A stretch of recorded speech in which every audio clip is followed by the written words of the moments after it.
Hey,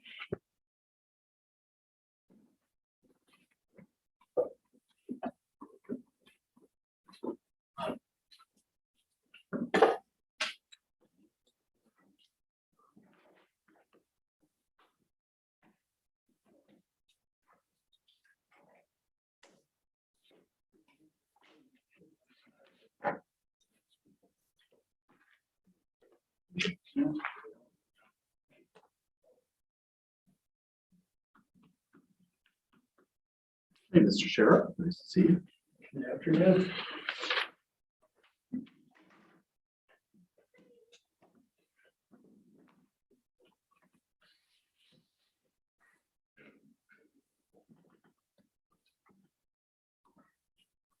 And it is 1 o'clock.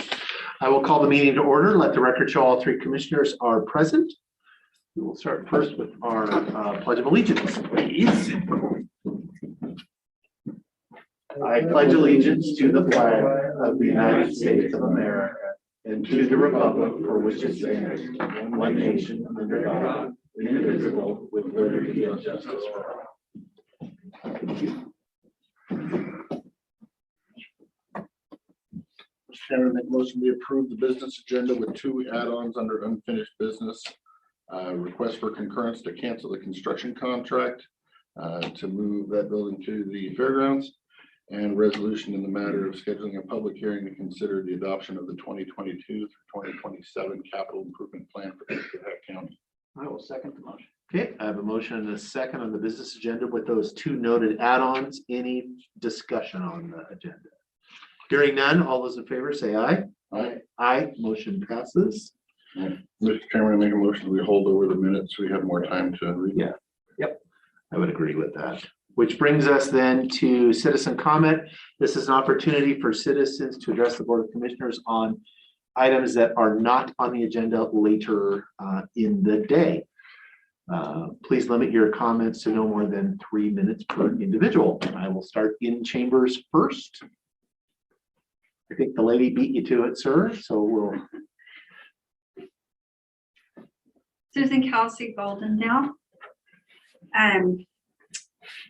2 weeks ago, I emailed the health department director and asked her 2 questions. One, which was, what is the goal of the health department, Klickitat County Health Department goal in regards to COVID, and also the goal for the health board, 3 of which you guys sit on. And I came in last Tuesday and submitted a written request, same 2 questions, and I have not heard anything back. So my question is still unanswered. And every time I've gone to a department here, whether it's the auditor or the treasurer, they respond really quick.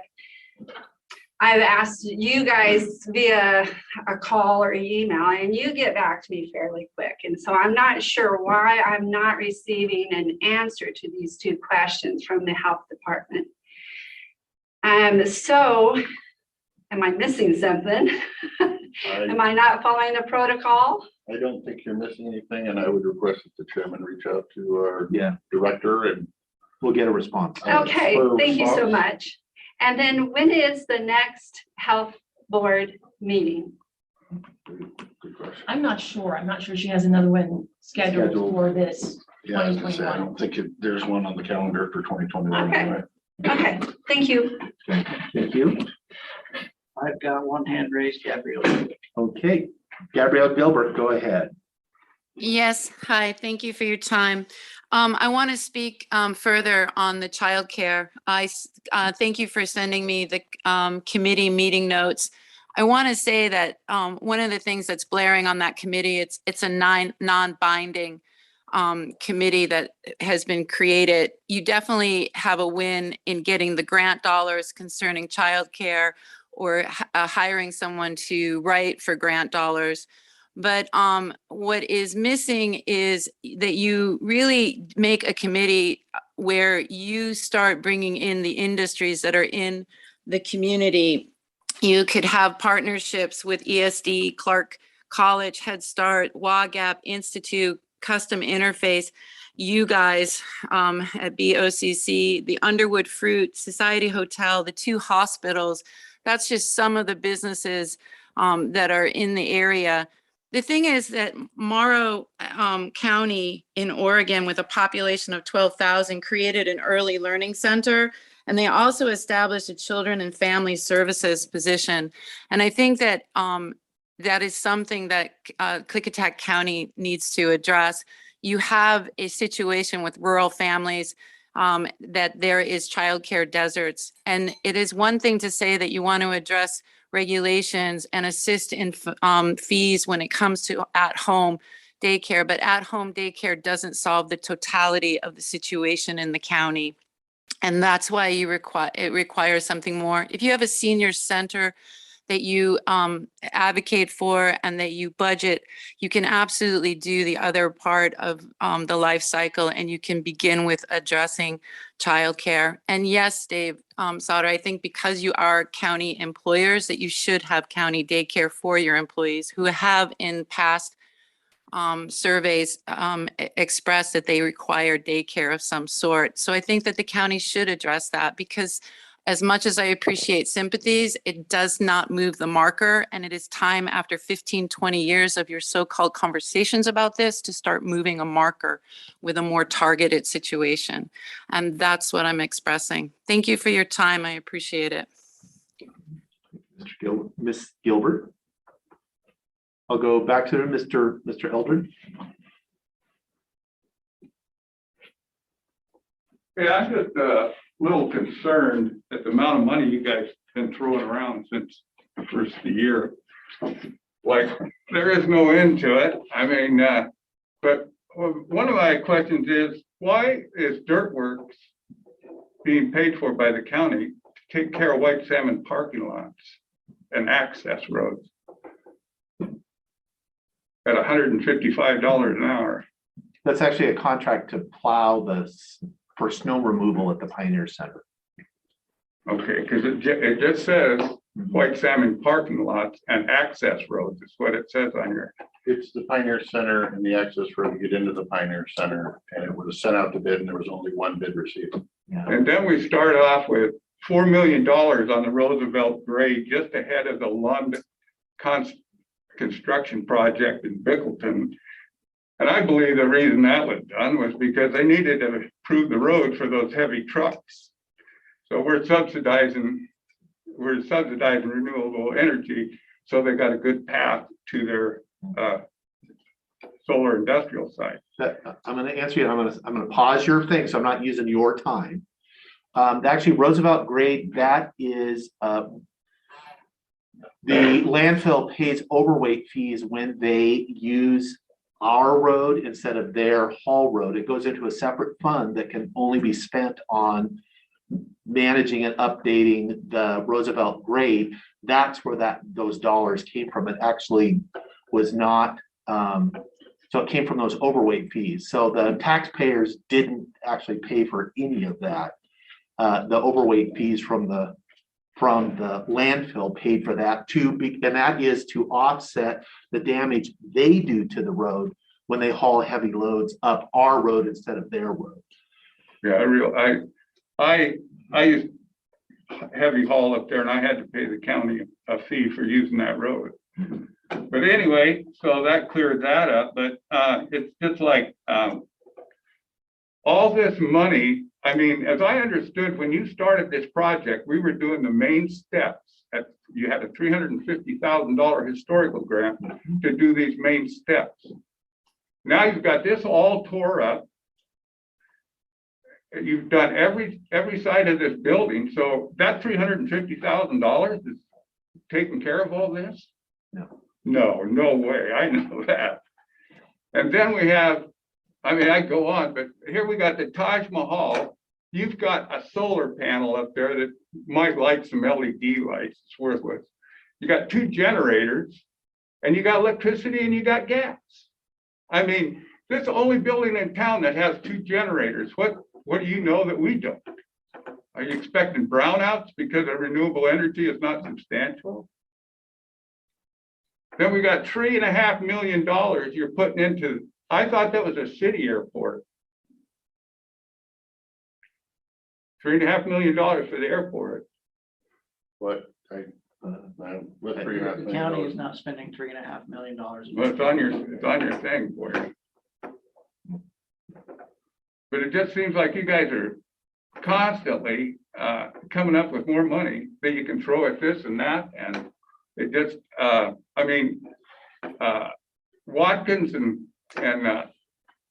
Latham, $1,300 an hour is what those people charge, and you give them $100,000 up front.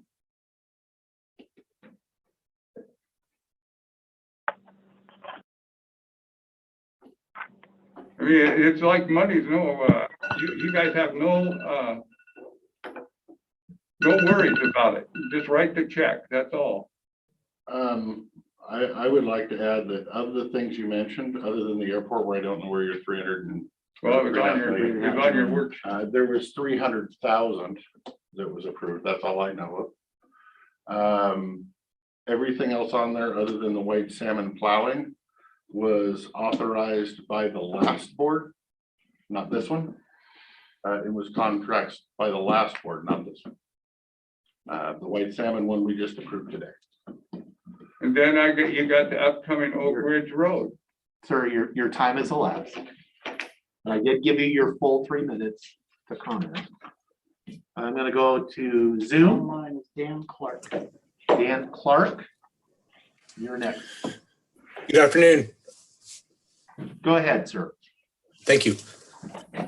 So I've just emailed you guys. Sorry, I wish I would have got it in earlier. I emailed you guys a waiver request for my parcel down on SR 142. I'm been working with the planning and roads department this year on trying to get a short plat pre-submission meeting approved, and looking at my easement through another piece of property. Easements over an existing rocked driveway. I added some road and hooked into tied into a old vacated county road that actually accessed the lower portion of my property.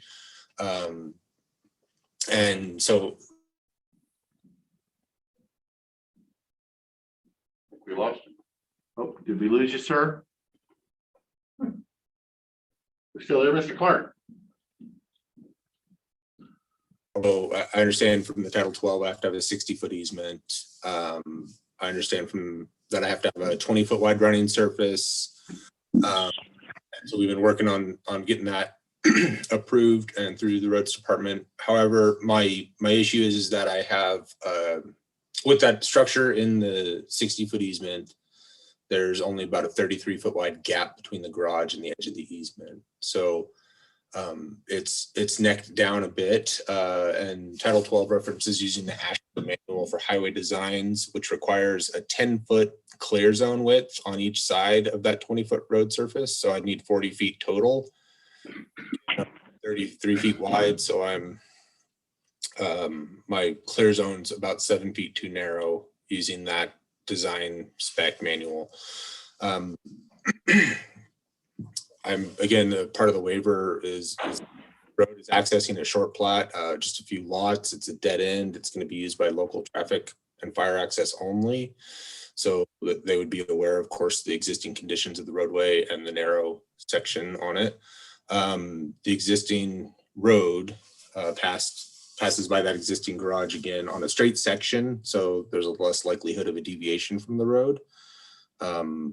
And there's also going to be a stop sign where my road for the short plat would be tying into SR 142. And so that connection is about 50, 60 feet away. So there would be a stop sign there anyways. So speeds past this garage structure would be shortened, would be only about 10 miles an hour, which the likelihood of, veering off the road is pretty low at that slow speed. So I also wanted to point out in the letter I sent you guys for this waiver request that the Title 12 also references using WSDOT's local agency guidelines manual, which references the ASHTO guideline for geometric design of low volume roads for clear zones.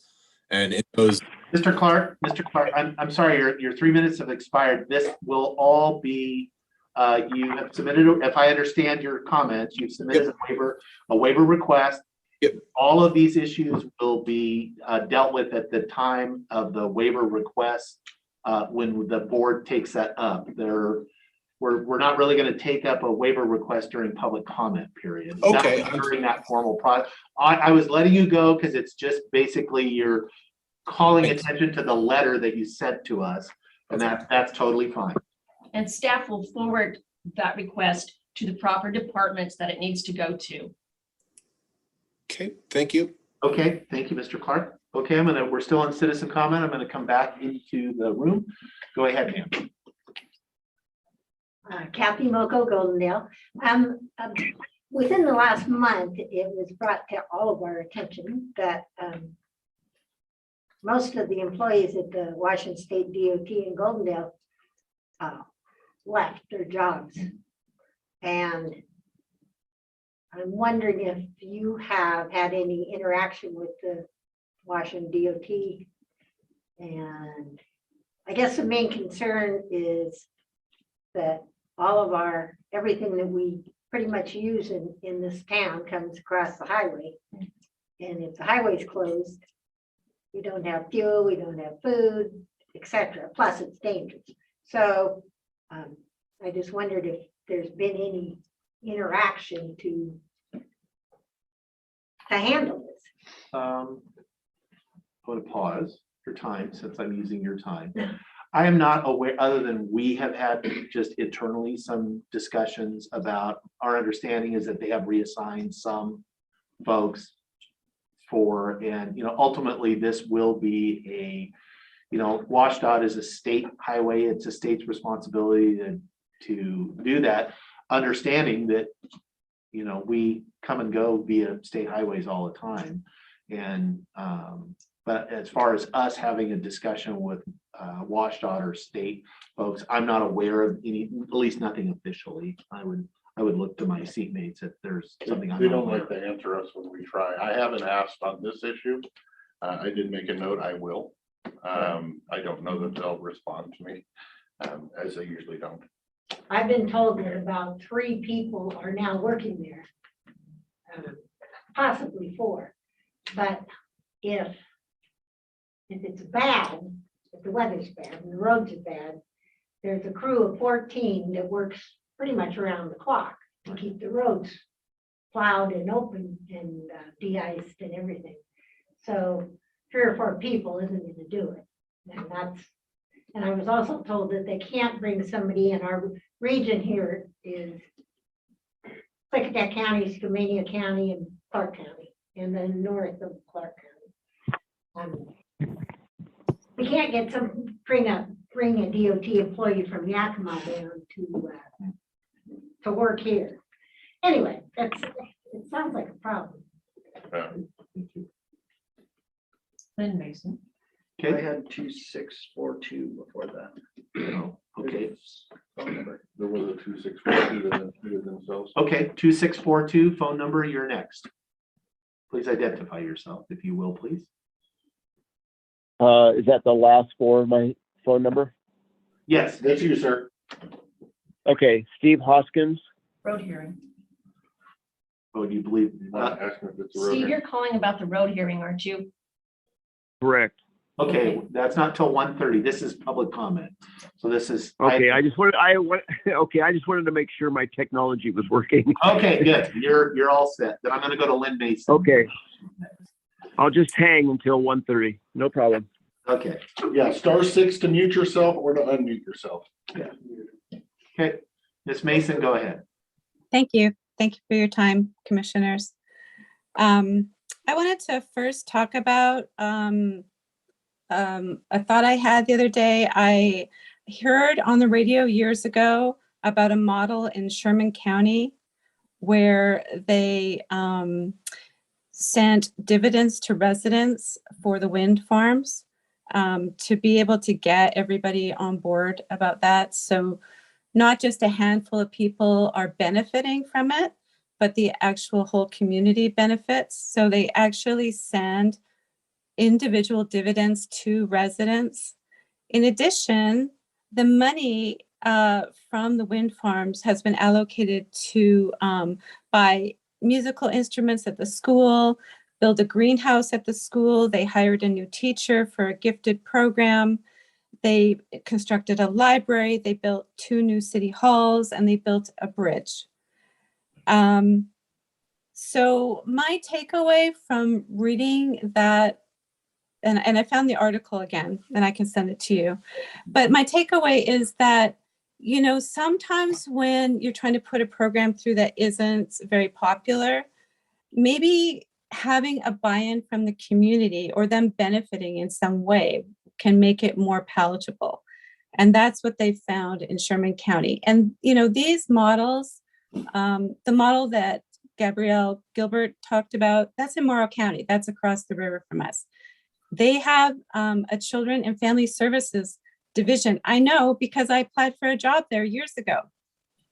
I didn't get the job, but the judge personally reached out to me to pick my brain about starting youth programs in the community so he could avoid sending their youth down the prison pipeline. He felt that the kids were bored and they needed programs, and he wanted to know how to make that happen. These people are investing in their communities, and they're including their communities. And these are models that are literally in our back door that we can draw upon to use in Klickitat County, to make it so that people are also benefiting from these things coming in the community. You know, people look at the windmills and they see dollars coming to them now, rather than an eyesore. And maybe that's something that you should look at for the solar farms going forward. The next thing I want to talk about was the health department. You know, in defense of the health department and our health director, you know, I heard a woman asking for a request earlier. We're all entitled to that, but these people are busy. They're burnt out. They've had a brutal year. I think that we need to give them some grace and some slack. And that's what I have to say about that. And my last comment is that— Ms. Mason, I'm sorry, your time has elapsed. Thank you for your time. Thank you for your time as well. Okay, I'm going to come back in the room and see if there's anybody in the room that wants to make public comment. Are you allowed to make more than one? No. Hi, I'm Tracy Wixman from Lyle. Okay. And What's the last name again? Sorry. Wixman. Yeah. And I was wondering if there has been any public or private fire districts or fire protection companies that give their service through Klickitat County, or is it still all community owned fire departments? I believe it's all, there's fire districts. I don't think there's any private fire, not that I'm aware of anyway. There's no services that, So you're either Okay. annexed into that fire district or you're not annexed into that fire district. Thank you. 5364 is under you. Okay, 5364, you are unmuted. Go ahead. Hi, my name is Erica Starr. I would like to bring up the conflict of interest about Cassandra Christopher working in the HR department in the courthouse. And I was wondering what was her hire date, and did she get that position before or after her husband became the county commissioner?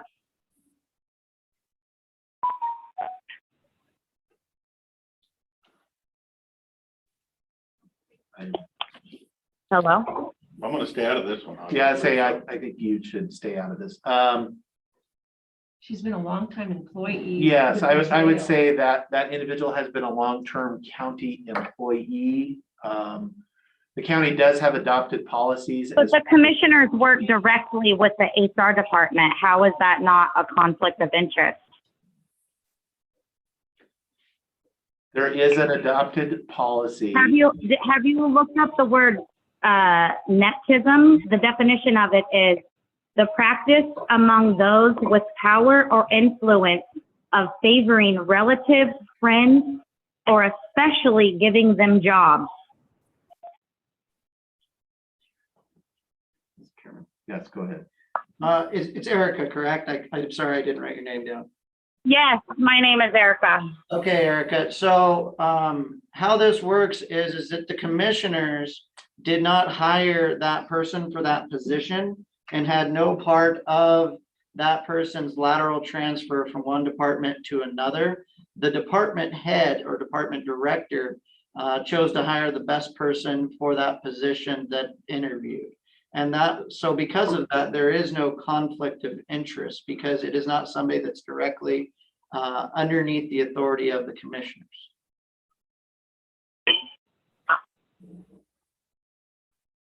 I'm very disappointed that you see it that way because all of the rest of us don't see it that way.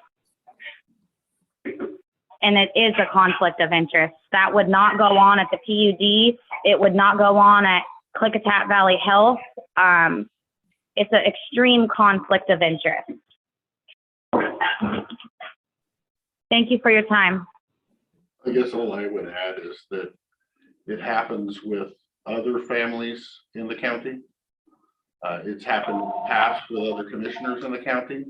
There's nothing different happening. It's not just sister or brother-in-law. It's husband and wife. It's completely not okay. Okay, ma'am, you voiced your opinion on this. I'm gonna move on. Thank you. Thank you. I'll come back. Actually, everybody in the room has, unless the sheriff wishes to comment on something, no, okay. You're a citizen as well. I am gonna go. In a past employer. What was that? 7211. 7211, go ahead. Greg Wagner with Cease. Okay, sir. Last week, Mr. Anderson, you claimed that due to the statements made by me and Cease members and citizens, the commissioners may have to recuse themselves from any solar issue. You stated that it is our fault that you will recuse yourself. That is just some more commissioners' excuses not to do their job. You have made statements that show a bias in favor of solar long before any of us ever said anything about it. You only have yourself to blame. You have caused all the problems when it comes to solar. If you wrote ordinances months ago, we would not be in this position. What did citizens say that caused you to recuse yourself from the under canvas? Nothing. It was your fault when you went on vacation to the under canvas glamping facility in Glacier National Park. You, again, caused all the problems which cost the citizens. You gentlemen are supposed to not recuse yourself and do your job as commissioners and take care of the problems in front of the county. You're supposed to be an asset to the county, not a liability. Thank you. Yes, go ahead. Mr. Wagner, I believe you misconstrued my statement as I have not recused myself with regards to anything with solar.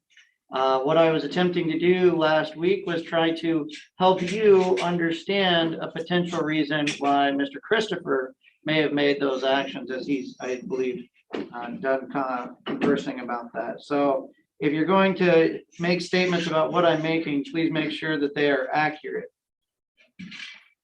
I'm gonna go. I don't have anybody else. Anybody else wishing to make public comment? Not seeing.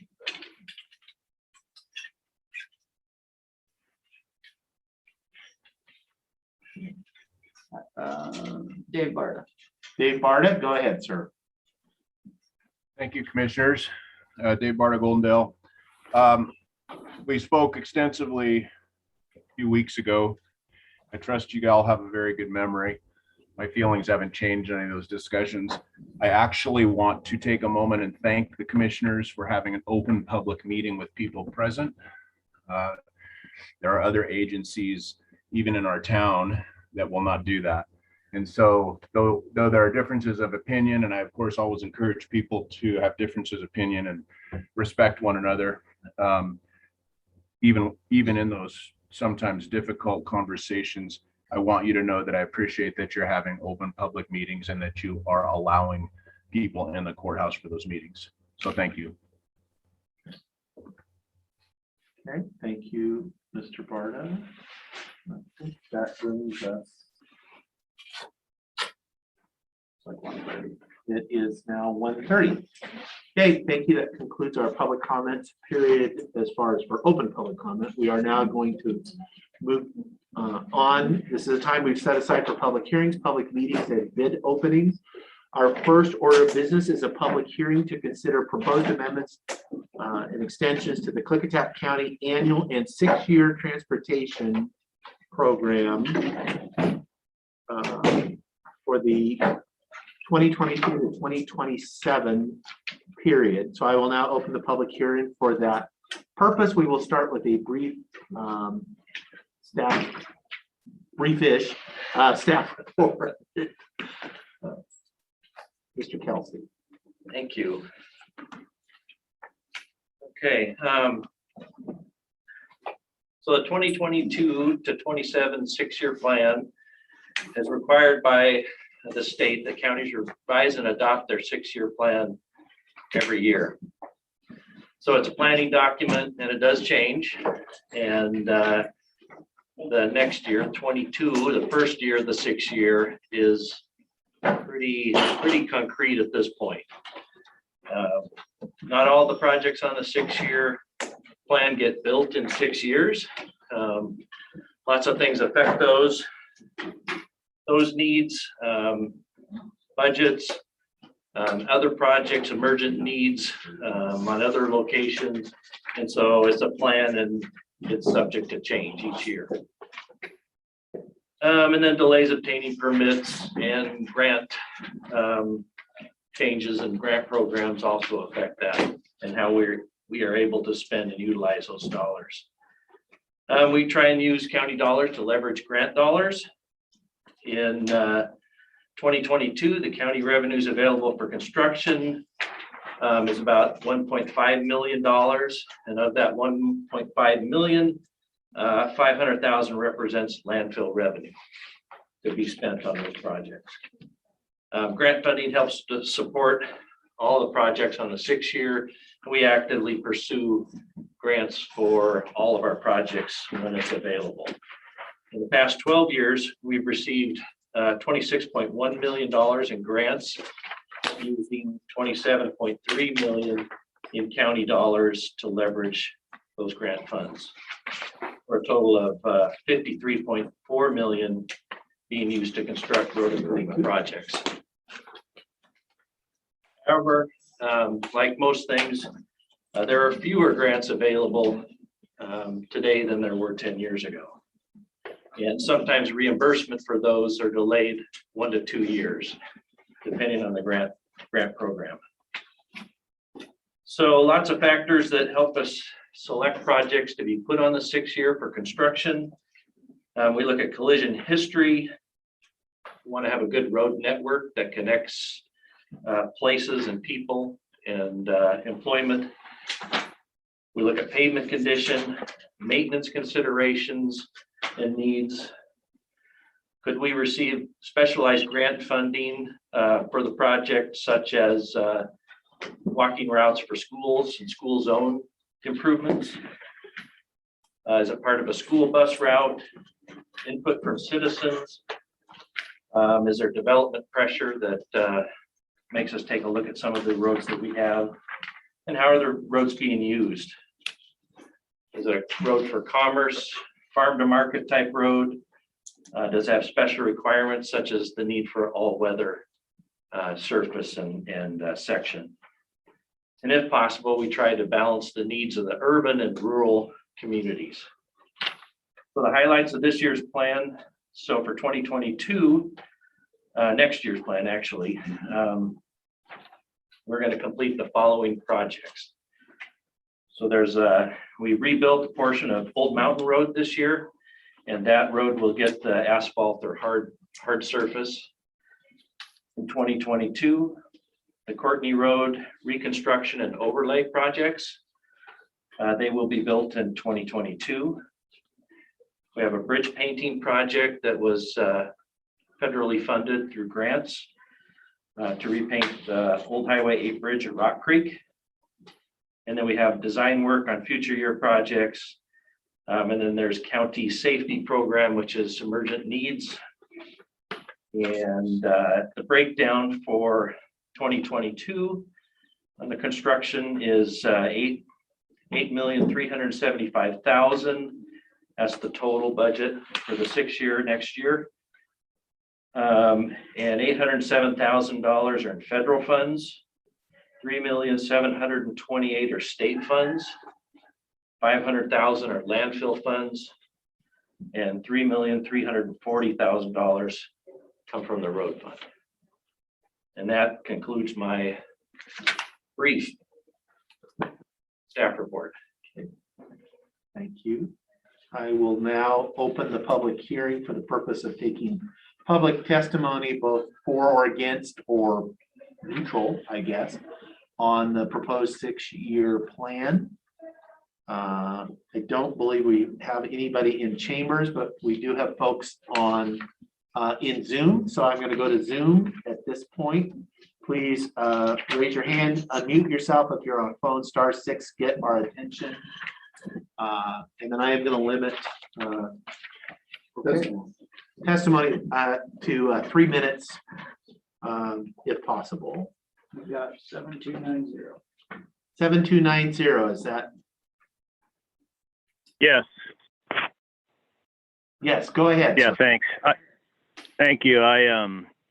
Not sure the exact process here on getting projects added to the 6-year plan, but that's my intention of me calling in today. Well, We this have is the some process. excuse me. I said this is the process, sir. This is exactly how Okay, you're good. supposed to do it. Great. Go ahead, sir. Okay. We obviously some self-interest here. We live out on Irie Road in White Salmon area. Obviously, it's the road. If you haven't are familiar with that service, I think several of the people in the planning department are.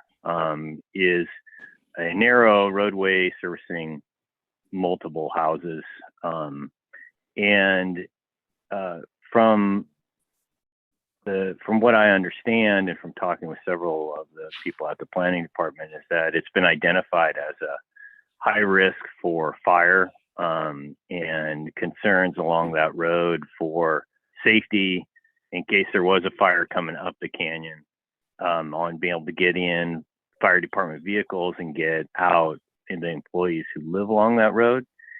And we own the property here for maybe 5 years now, and it's been said that that was the issue from the get-go down here, but I reviewed the planning department document before getting on the call, and it doesn't look like Irie Road has been added to any potential future planning to improve the safety along the road. Though I do know from talking with several neighbors that they have reached out to different politicians throughout the years, and assuming the last feedback I got, which was actually hearsay from another neighbor of mine, was that there was some plan to put in turnouts for fire vehicles and or people exiting Irie Road in case there was a fire that came up from down the canyon. So I'd like to add that to your list. If you guys have questions for me, I'm happy to answer it. But if we could get that on 6-year plan, I don't think it's a particularly expensive project if turnouts could be used as opposed to widening the road all the way down, which I think is the preferred route, and from a cost perspective, probably makes the most sense. Mr. Chairman, Yes. ask his name. Yes, go ahead. Could we have your name, please, sir? Yeah, sure. It is first name Matt, and my last name is Rowland, Rowlen. Okay, great. Thank you, sir. Yep. I've got another one, iPhone H. Okay, iPhone H, go ahead, you're next.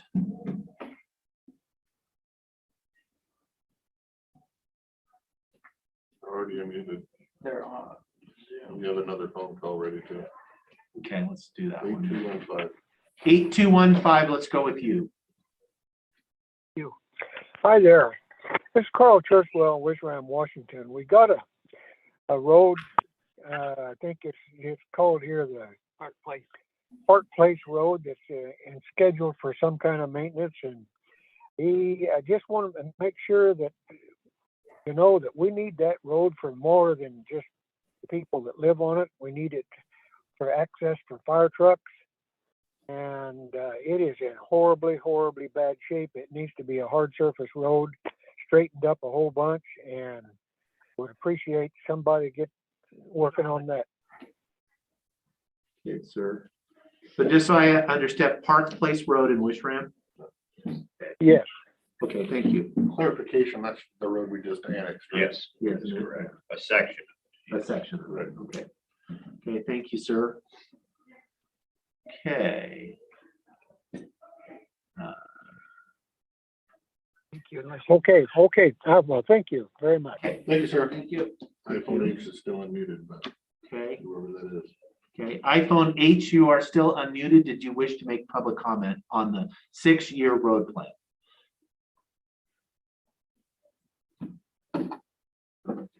Okay. Anyone else wishing to make public comment on the 6-year road plan?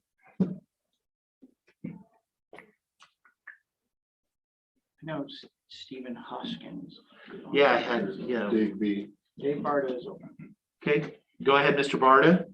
Thank you, commissioners. I just have a question, a couple of questions. Number one, on the spreadsheet that's in the packet, I assume that the numbers represent thousands. Is that correct? In the right-hand column? Yes. Okay, and if a project has $0 associated with it, as there's one on Oak Ridge Road in 2027, it has $0 associated. Is that because somebody else is paying for it? No, sir, that means there are no identified resources to make that project happen. It's on the list. There's just no dollars to make it happen. In other words, it's a wish list that has no dollars attached to it. Okay. Yeah. And my last question is, as far, I see there's a bridge replacement right in downtown Glenwood, and I think I know which bridge it is. That I'm assuming that's within track D, right? I mean, it's by miraculous, it's not. Yes, sir. Does the county foot all the cost for that? Yes, the road system regardless those are county roads. They're still Right. county roads. I think the treaties originally said highways and byways. I just was wondering if, yeah, anyway, thank you. Sir? Yeah, where is Mr. Stephen Hoskins. Yeah, Stephen Hoskins, you had called in earlier. I think you wanted to make comment. I don't see Stephen online here. He was on phone, if I recall. I don't remember which phone number it was. *6 to unmute yourself, sir, if it's. I think he might be 2642. Yeah, that sounds right. So, Mr. Hoskins, if your phone ends in 2642, this is your Unmute opportunity. his phone? I've asked him to I unmute. asked to unmute is all I can do. He did submit a written. Yes, that's right. And there will be another opportunity this evening to provide testimony.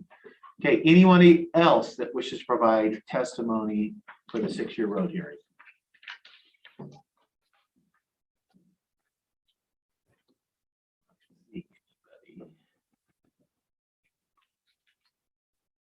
A lot of screens though. I don't see mine all pop to the top. Well, I think mine popped to the top. Sherry Bosque is unmuted. Oh, okay. Sherry Bosque, you are unmuted. Did you wish to provide testimony about the 6-year road program? Yes, I guess I have more of a question. I was reviewing the documents, the spreadsheet, and in 2027, Oak Ridge is slated. That I believe that's what was just brought up, with the 0 amount. But is that for sure out into 2027? Or I guess my question more clearly would be, is there any possibility that our county commissioners or our public works or any part of our county considering moving Oak Ridge Road repairs up before 2027? I would just answer as far as there's nothing that prevents that from happening. The annual program is, so next year's 2022 is pretty well cemented in. The other years out, though, it's a plan, although typically things have not historically moved up, they've moved out, just because there's not enough resources. But there's nothing that would prevent it from happening. Right, so in this, Commissioner Christopher, when I look at this plan, I look at it as we're approving 2022's projects. Everything farther than that is a wish list that can change on any given year. Based on need or funding. If storm comes through and washes out a road, we might have to take something off the list to move something forward to get that road fixed. So I look at this as 2022. Everything beyond 2022 is a fairy dust and unicorns at this point for me. Okay, I appreciate that. So, obviously the reason I ask is because of the court case going on with Under Canvas, and that being their primary access to the proposed location they'd like to build in. And considering that our county has it slated with $0 for it, obviously in 2027, it's obviously not a big rush at this point, because as the road sits right now, it services the people who live there just fine and safely. So I guess that's what I'm here to talk about. I'm hoping you commissioners don't push this project up, because if you would, it would signal that you were doing it for favors for Under Canvas. So that's what I want to talk about. So I hope that doesn't come on your radar real soon, because it isn't slated until 2027, and it's fine how it sits. And plus, I've just heard a couple requests of upgrades that probably are more important. So thank you. Thank you. Thank you, Sherry. This is Commissioner Christopher again. Is it my brain thinking outside the box? Question for Public Works. Was Oak Ridge Road on the plan last year to be done on 2026 that got pushed on to 2027? For years. So it's been on for years, and Yes. it's always falls to the end of the list. Yes. And has been pushed backwards. That's what I thought. Correct. It makes the connection in the link. Correct. Okay. Just wanted to clarify Right. that. I saw that as well. And I was also told in November of last year that Oak Ridge is a very low priority. So It is for me. I guess we're all on the same page. Okay. Thank you, Ms. Bosque. Okay, iPhone H, he came on. okay, iPhone H. I haven't seen any volume. And just went here. Gone. Okay. Is there anybody else that wishes to provide public comment on the 6-year road plan? Yes, Might as well. yes, go ahead. As a resident and a resident of the What's your Old Mountain, name, please? sorry, my name is Lee Snell, and as a resident of the Old Mountain Road area, would like to thank the past board and this board of county commissioners for keeping our road on the plan. The process does work. It may take 12 years, and that's because of other high priority projects. But the residents are very pleased with the road out there. It's very beautiful. Thank you. And I'm assuming it was postponed years, Oh, yes. like we're talking with Oak Yes. Ridge, so. No favoritism there. Yes, thank you, Ms. Snell. Okay. Anybody else for public comment on the 6-year road program? Okay, I'm not seeing anybody, so I am not, I'm gonna go, if there's questions, the board wants to ask Public Works folks, this is an opportunity. It was brought up about Park Place Road, and I remember when we took that on, we said we'd be doing some minimal, fixing of the issues. When is that planned? Have we been down there to do anything? We haven't done it yet. We're planning on doing it in December. We got a couple other priorities. We're just gonna spot and rock. That's what we do. So we'll fill the holes. And I let the people Park Place know that we would do that. We still are planning on it, still on the schedule. But it won't be paved or anything, you know, it's still gonna be what it is. I have one that's semi non-relevant. Because it's a 2023 question, so. It's a 6-year plan. Right, so, but as I said, anything past 2022, I don't really get too deep in. But your Bin Ridge whatever it Road was. has 250,000. Am I wrong? I swear I remember that being like 900,000 or something. Was my brain's not thinking adequately? Okay. Well, I'm not gonna say that. Feel free. No, okay. No, it's because it's just culverts, that's all it is. I just, my brain was thinking it was a higher number than that, but everything else on here looks like what we've looked at before. And It- you're it's a planning to lot for replace it with culverts. culverts as well. You're not planning to put a bridge in, correct? No, we're replacing the 2 culverts. But it is a lot for just the culverts because it's fish passage and that's what drives. We'll have up that the cost. discussion next week. Do you know, has the tribe or anybody done any fish studies to ensure that that's fish passage right there? No, this is just fish and wildlife. Yeah, they've That's told their us. designation. Right, but I mean, if we can go back through the process, and get it reclassified, you know, because the F stream, I looked at it, is not very high above that.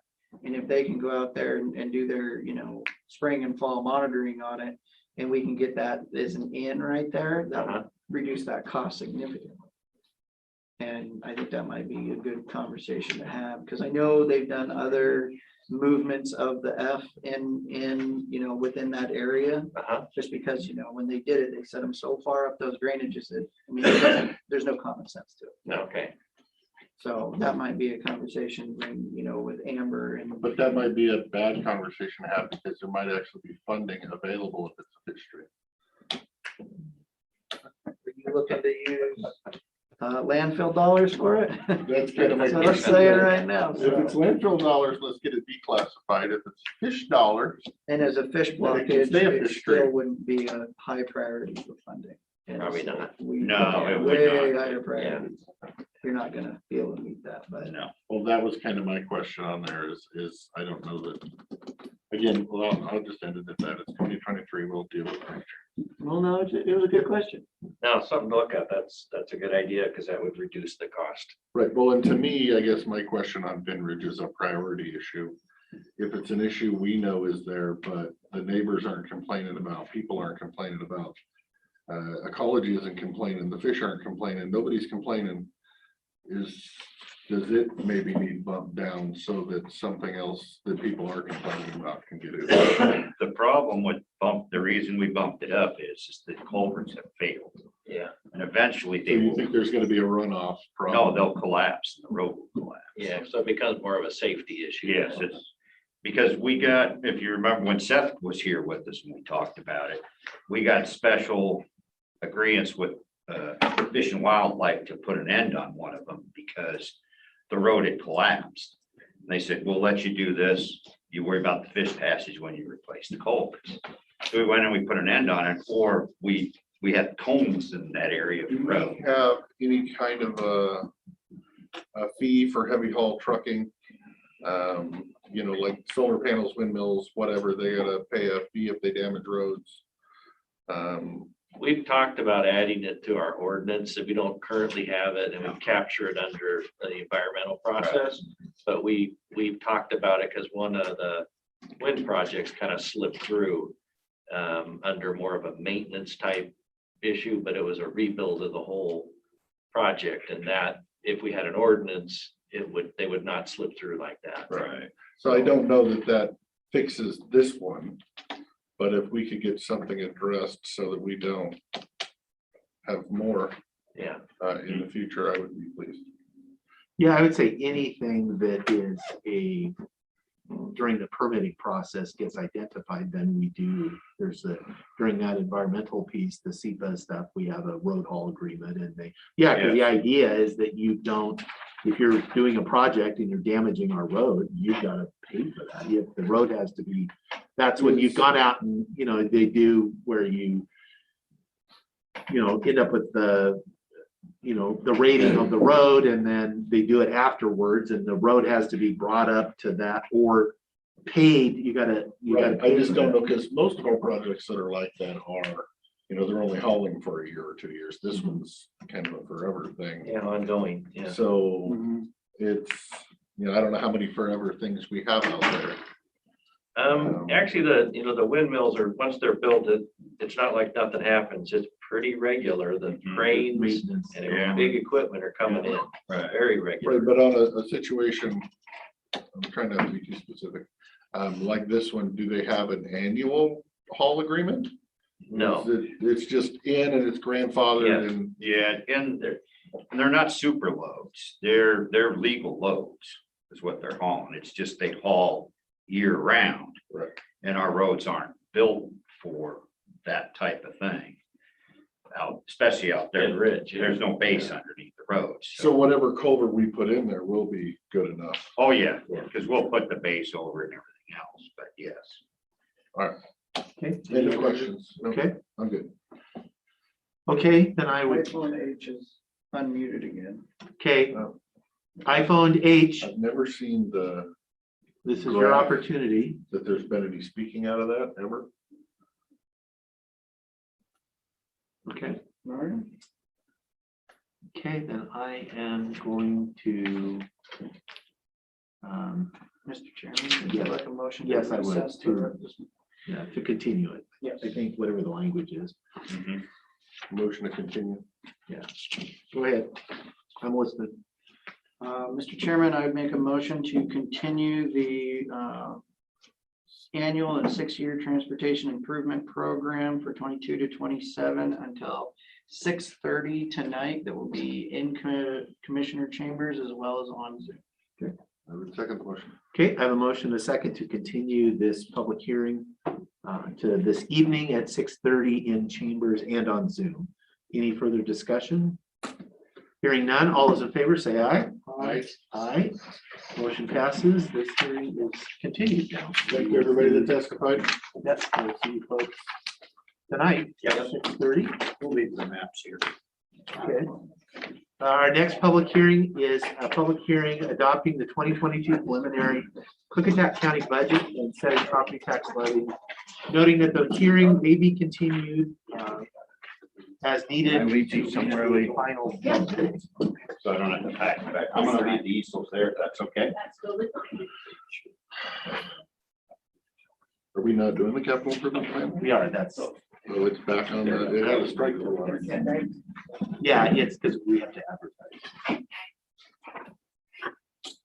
I know we will be continuing until at least after that. Yeah. Things have to go on. So you get into your room. Next year, we may go 700 again. Who gets the money, we'll build. Over there. Where's the 1600s or on the right bench? Okay. Okay, I will now declare that public hearing open for the purpose of accepting public testimony both in favor of and opposed to or of the proposed 2022 budget. We will start with a brief overview by fiscal manager Jen Barkley. Hi. Okay, going into this budget cycle, came with numerous hurdles to new commissioners. Myself being new to the position evolving into what it is now from what it was. A budget that needed to take some serious reductions to work towards a sustainable budget. Additionally, we set a goal of adopting the budget within the state standard guidelines rather than continuing through the holiday season. This was something that everyone had to adjust their timelines for it to actually come together. With that being said, this hearing may not be compiled as it has been in prior years, and it may look different. I appreciate the opportunity I've been given with this position, as well as your patience with me and your willingness to adjust as I learn. In my first budget year, I have learned a lot, and now I'm seeing the process in almost its full cycle. I have a list of processes and tasks that I now can say I will be changing to improve upon next year. Knowing that the budget would be very challenging, we started to discuss the 2022 budget early within this year. Commissioners, you charge directors, department heads, and elected officials to prepare the 2022 budget with a 3% reduction to 2020 actual expenditures. This was a lofty goal considering that the 2020 actuals consisted of operating costs associated with closed offices due to COVID. Additionally, there were COLA increases, step increases, and staff level changes throughout 2020-2021. The directors, department heads, and elected officials rose to the challenge, in my opinion. They each did their best with what they had. Collectively, excluding wages and benefits, the county managed to reduce the budgeted expenses by approximately $600,000 from 2020 actuals, a $3.7 million reduction from the 2021 budget. That does not include public works project funds, road and capital, etc. These funds are project driven with dedicated revenue source. With that being said, though, Public Works was able to provide an additional approximate $5.6 million reduction from their 2021 budget. The total 2022 budgeted expense allocation is currently at $56,482,773. The preliminary budget was built without accounting for anticipated wages and benefit increases. The board has been conducting union negotiations. Human Resources has a wage study in process to evaluate current non-representative positions, and the potential cost of living adjustments will need to be addressed on the expenditure side of the budget. What we were able to do was leave a revenue buffer to account for the new employee cost once the numbers have been finalized. This was achievable with not only the reductions, but also the projected real estate excise tax increases we've been seeing, projected harvest timber tax increases, projected payment in lieu of tax increases, the anticipated sales tax revenue, forecasted landfill revenue, and projected new grant funding anticipated in 2022. This preliminary budget is just that, preliminary. There are many changes that can be made upon public input and further board discussions. The budget is built on many moving parts that all continue to funnel in as I speak. Public Works diligently, up to last week, was making project adjustments to capital, non-capital project lists to meet the total dollar goal that you gave them. Today, you have property tax levy certifications in front of you with draft resolutions. And last week, I got word that we received PUD's proposed budget for Dalesport wastewater. Today, you have a big day with 6-year road plan hearing. The advertisement for the final capital improvement or CIP plan has been sent with a public hearing scheduled for November 30th. I would like to propose that we continue the 2022 preliminary budget public hearing to November 30th to coincide and follow the CIP hearing, as well as offer the public more time to review and send in comments should they feel so inclined. Chair. Yes. I'd like to add to that, if I may. I think Jen's done a tremendous job this year under difficult circumstances, in addition to learning a new process. And I want to publicly thank Treasurer Gallagher and Auditor Sorensen for their support and assistance and teamwork all the way through the process. So thank you for that. I would like to thank you all three of you, especially. Yeah. Okay, thank you. That concludes your brief. I will now open the public hearing to receive public testimony both in favor of or opposed or neutral to the proposed preliminary 2022 budget. We have no public, at least that I'm aware of, in chambers to provide public testimony. We did a little bit of citizen comment, but Yeah. I didn't stick around for this part. So I will go to folks that are participating via Zoom and ask if there is anyone that wishes to provide public comment on the proposed 2022 budget.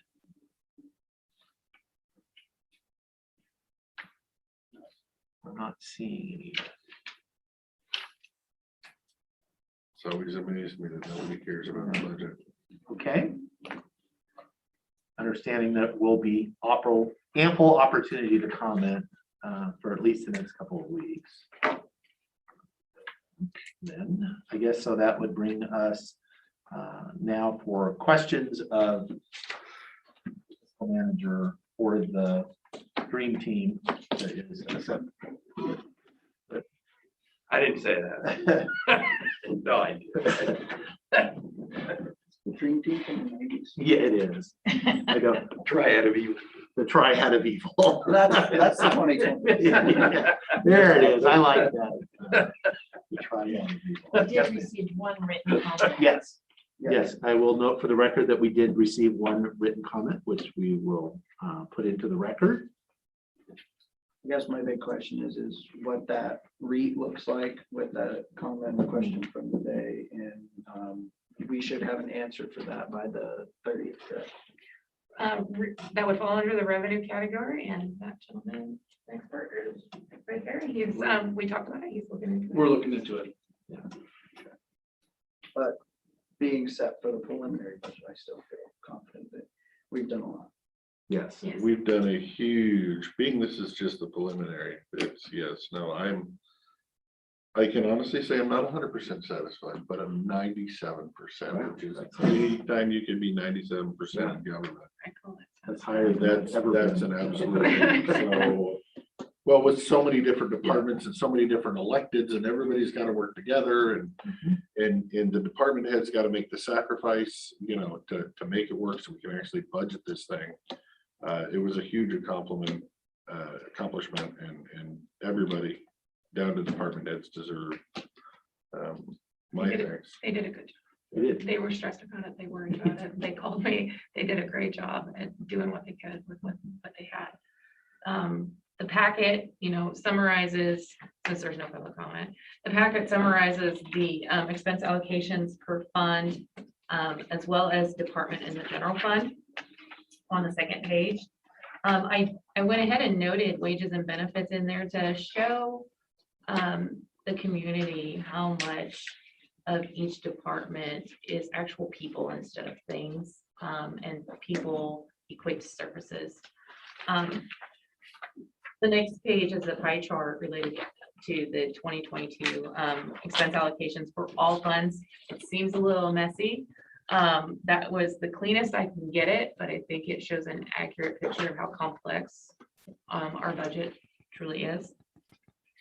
Yeah, we talked about whether we should include it, but these, you can't look at these and not say that it's not a complex budget that we deal with. The next one is taking that piece of the general fund pie and breaking it out by departments.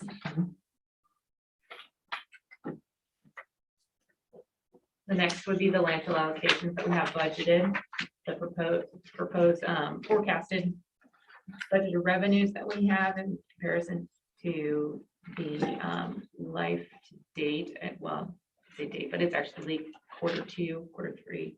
It's not reflected in that, but that's what we're looking at.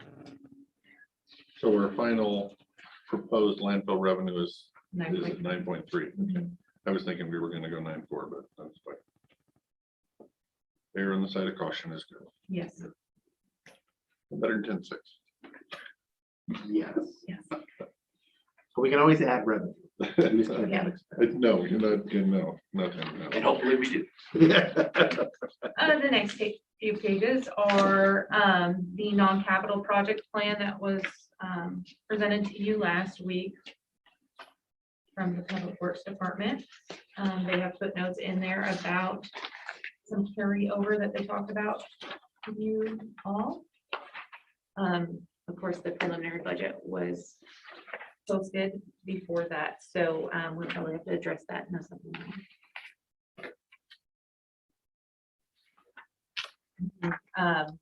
The rest of the pages are the levy certifications for the general fund as well as the road fund. Like I said earlier, as well as the draft resolutions. Like I said earlier, Krista, Jessica, and Caitlin were amazing to spend an hour of their day with me and go through all of this, and as well as Greg getting me the administrative refund amounts and getting me added to those emails. It's truly a group effort to get this thing How did the together. levy rate come in at such a round number? Levy request amount? So it is my understanding from Krista, we shoot high. Or, so that So we that's can not a collect, final number, that's an that's estimate. an estimate that we shoot high so that we can collect all, because if we were to, Undershoot. Undershoot, And we- there's more there you couldn't we couldn't collect. collect it.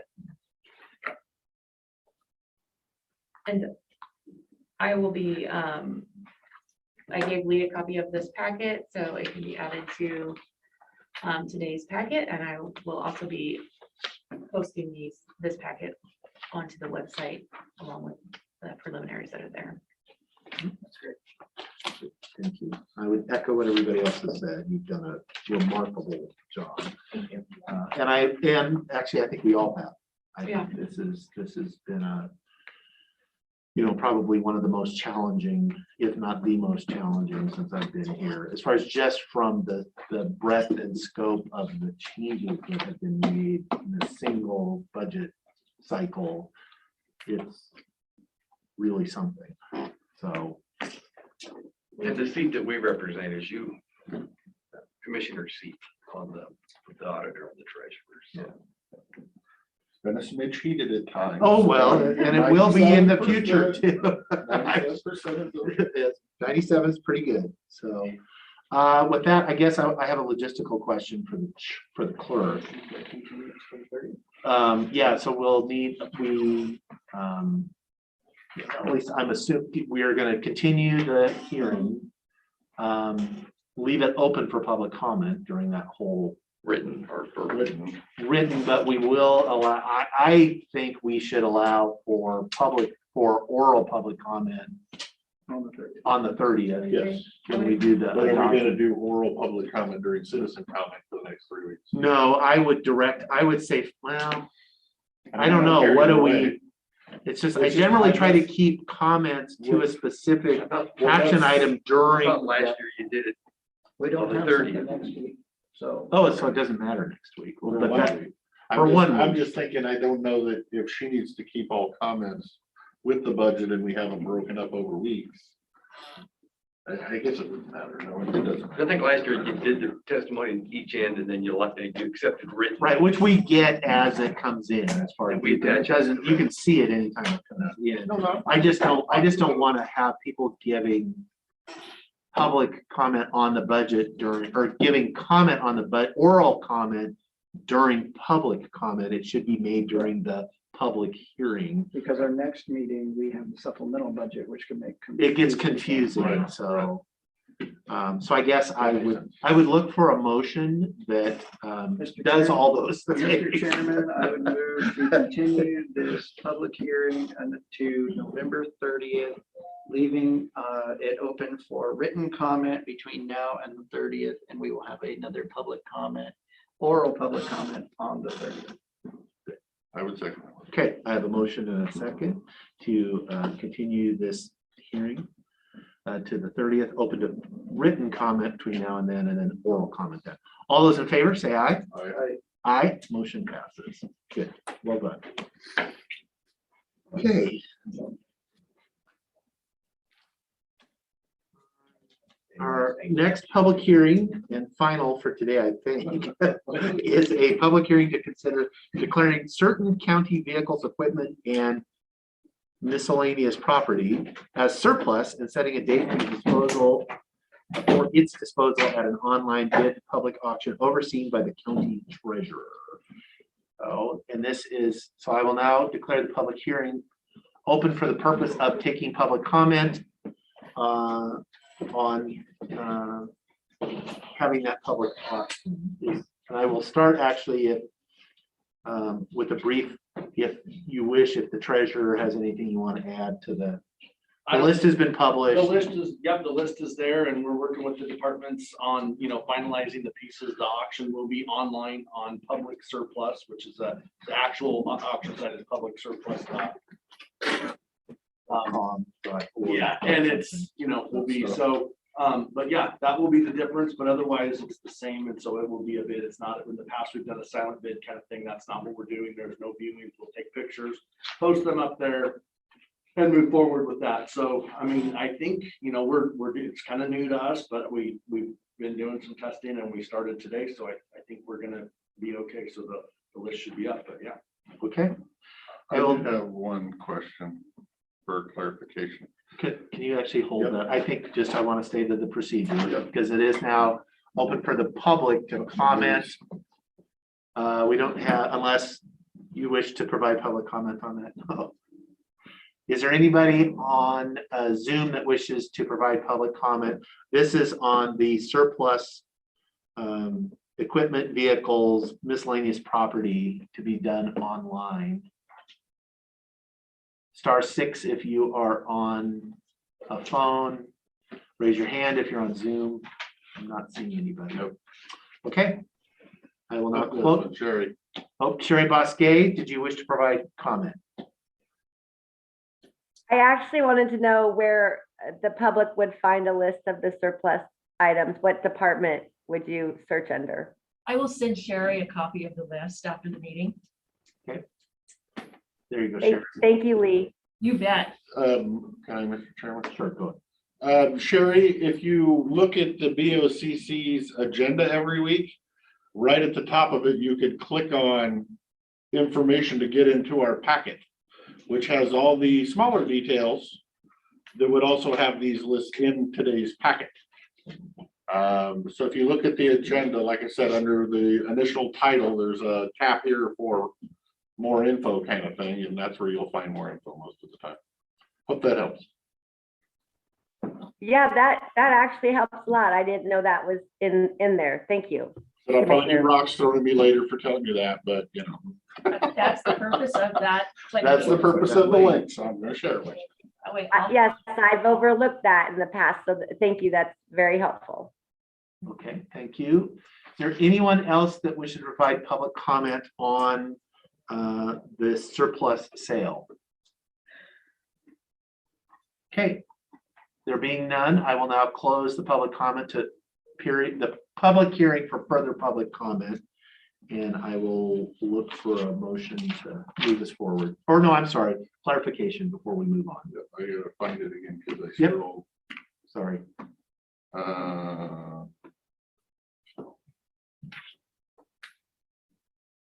Scrolled too far. On the list I have in my packets is different from the list we got when we approved in the consent agenda. In my consent agenda, it has 76.38 pounds of miscellaneous scrap cases for the brass. And on this list, that's not here. That's what my list shows.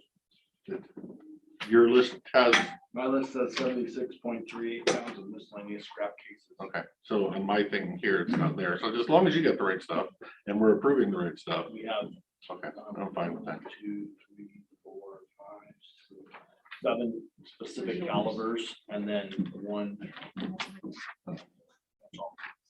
I'm not seeing a catch on Scrap. what we were given. Okay. Official probably. Yeah, we have to make sure that the one we're adopting is the correct. Yeah, I just didn't know if we were signing something and then, whoops, we can't sell it because we didn't sign for it. No. No, that's on there, so I will All right, make just that correction. double checking. I appreciate that. And then just as a note, all those shotgun shells, if you sold those as all one lot, you're gonna get one bidder, not a very good price. If you sold them in 100 round or 250 round lots, you're gonna get a lot more love. Yep, we will look at that. Yep, but as long as you got that, everything else looks fine on there, I'm good. Any other questions or clarifications? Okay, if not, I would entertain a motion. What do you want me to do? I'll go ahead, I'll do pay as is. Okay, Mr. Chairman, I would make a motion to approve the auction items to be sold at the beginning of December 1st, 2021 and ending on December 6th, 2021, with the amended list. Second the motion. Okay, I have a motion and a second. Declaring certain county property and stuff surplus and to be disposed of by auction. All those in favor, say aye. Aye. Aye, motion passes. Okay, Make it a 2-minute break. yes. Quick break. What? Need a motion? Sorry, for it or sorry. not? Not for a recess, we don't. Sorry, Ruby. It's okay. I'm gonna stand up for a second.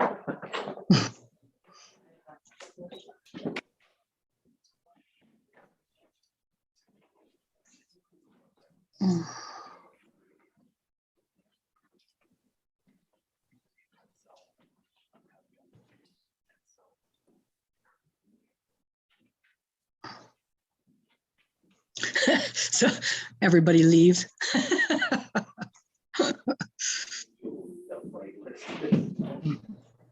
Yeah, no, that's what it was on there. I saw it on. Yeah, yeah. And I guess my only. I think it may be from the old, that, because I think we didn't update, I think some of the versions are not on our, we're planning on it. And yeah. No, I'm not. I just want to make sure. Minimum money thing is just gonna go with. Gordy's gonna Whenever we get it, anything it is, we're ahead 40,000. Yep.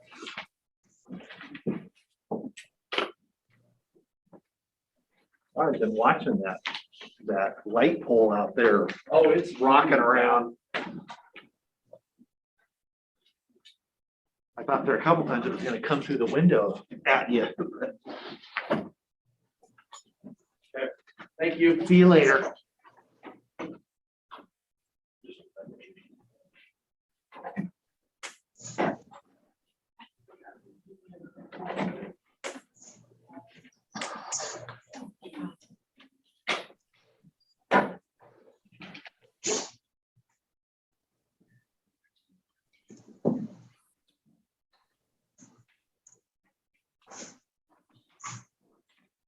I noticed on my calendar this morning that I had a scheduled meeting with you, Dave. Yeah, I noticed it too. After I had canvassing board, so it was fine. Yeah. It would have been a Well, conflict. I wound up staying at home today. I woke up with a sore throat, so I didn't want to take any chances.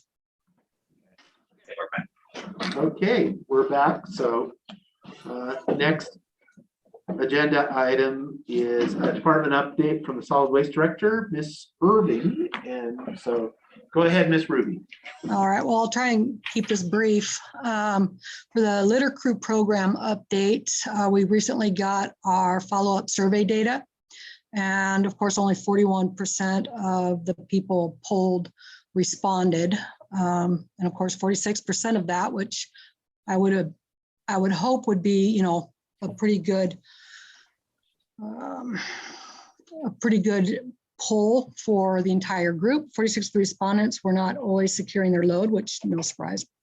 40% now secure their load more often, which I don't really know what that means. 83% are likely or extremely likely to talk with others about securing their load. And 91% of those polled agreed that the campaign made it easier to secure their load moving forward. Most people felt that they no longer faced a barrier in securing their load. And the most common barriers that the respondents identified were proper equipment, not having tie-down points on their vehicles, or even having a,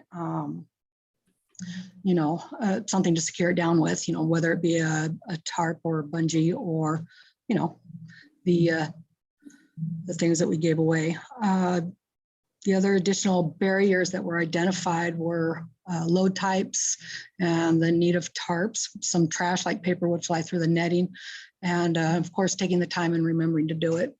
We do have another survey starting in May, right before our next campaign. So we will poll those people again prior to that to see if there were any long-term behavior changes, and then we'll compare those with the data we get after the next event. We are still urging people to report litter and illegal dumps to our webpage so that we can start getting those taken care of. And Amanda has been taking out juveniles and adult probation as well, although it's been very sparse. And she just finished her training with ecology last week. The as I just stated, the adult and juvenile crews have been very sparse since 2019. So hopefully there's an increase in that.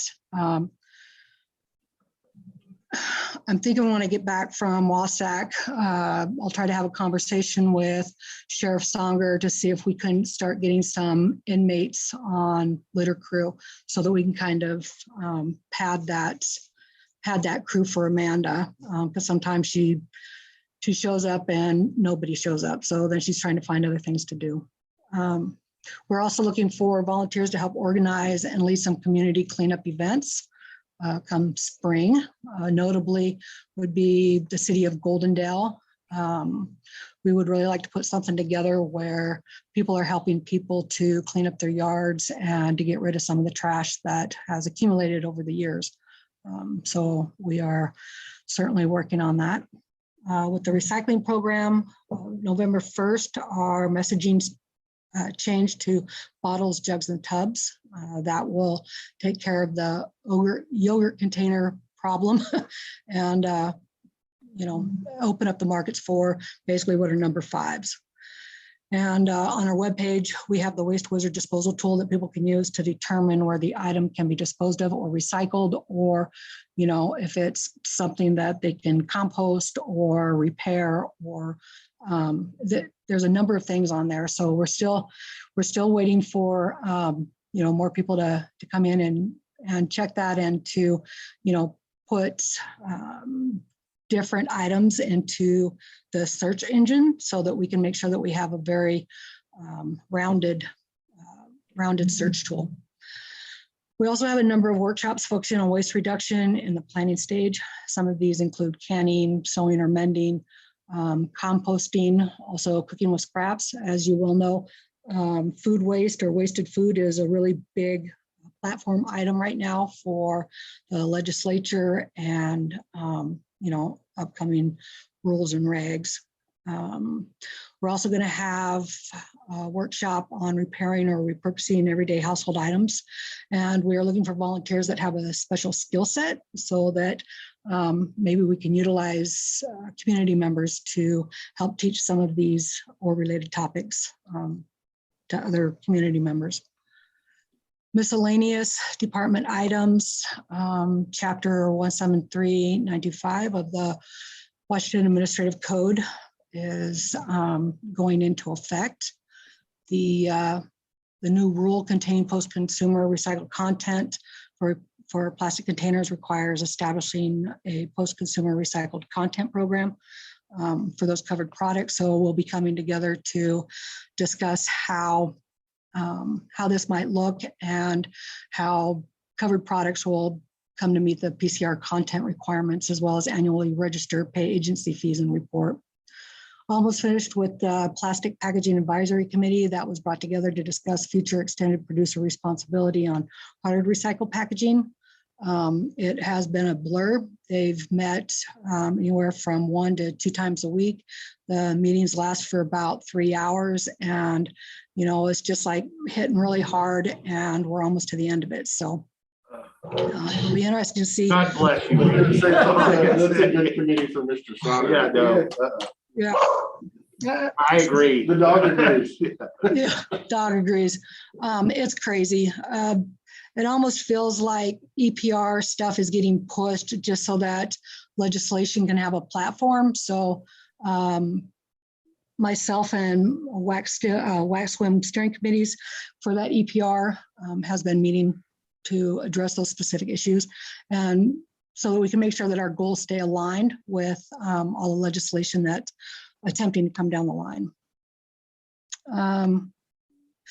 We have the WASAC conference next week, so got lots of meetings scheduled with the solid waste managers, and yeah, it'll be interesting to finally come together after 2 years, see how things have changed over the landscape.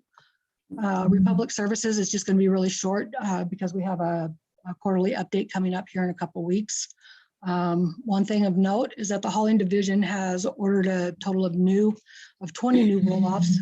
There's 10 of the 3 cubic yards and I want to say the 20 foot. So 10 of each, they should be delivered and in rotation by the beginning of next year. And of course, as I stated last time, the biggest obstacle right now is not having a shop near the office where they can do regular preventative maintenance on aging trucks. So there have been some interruptions on the trash routes and curbside pickup of recycling, but they are in the process of looking to see if they can't find something that will work as an office and a shop. Other than that, that's pretty much it. We do have a new grant coming out, our red grant, which we had for the last biennium. And so we've kind of hit that one hard and fast since we've got like a 3-week turnaround. We're trying to form together some kind of a proposal dealing with baling twine and film. Since it seems to be a big major contaminant of recycling. Baling twine in the recycling? So what we're looking at is the potential of taking baling twine and film out of the recycling stream. People like to throw it in there. It's a tangler, it's a contaminant, it's a problem. But Who in their right mind would try to recycle baling twine?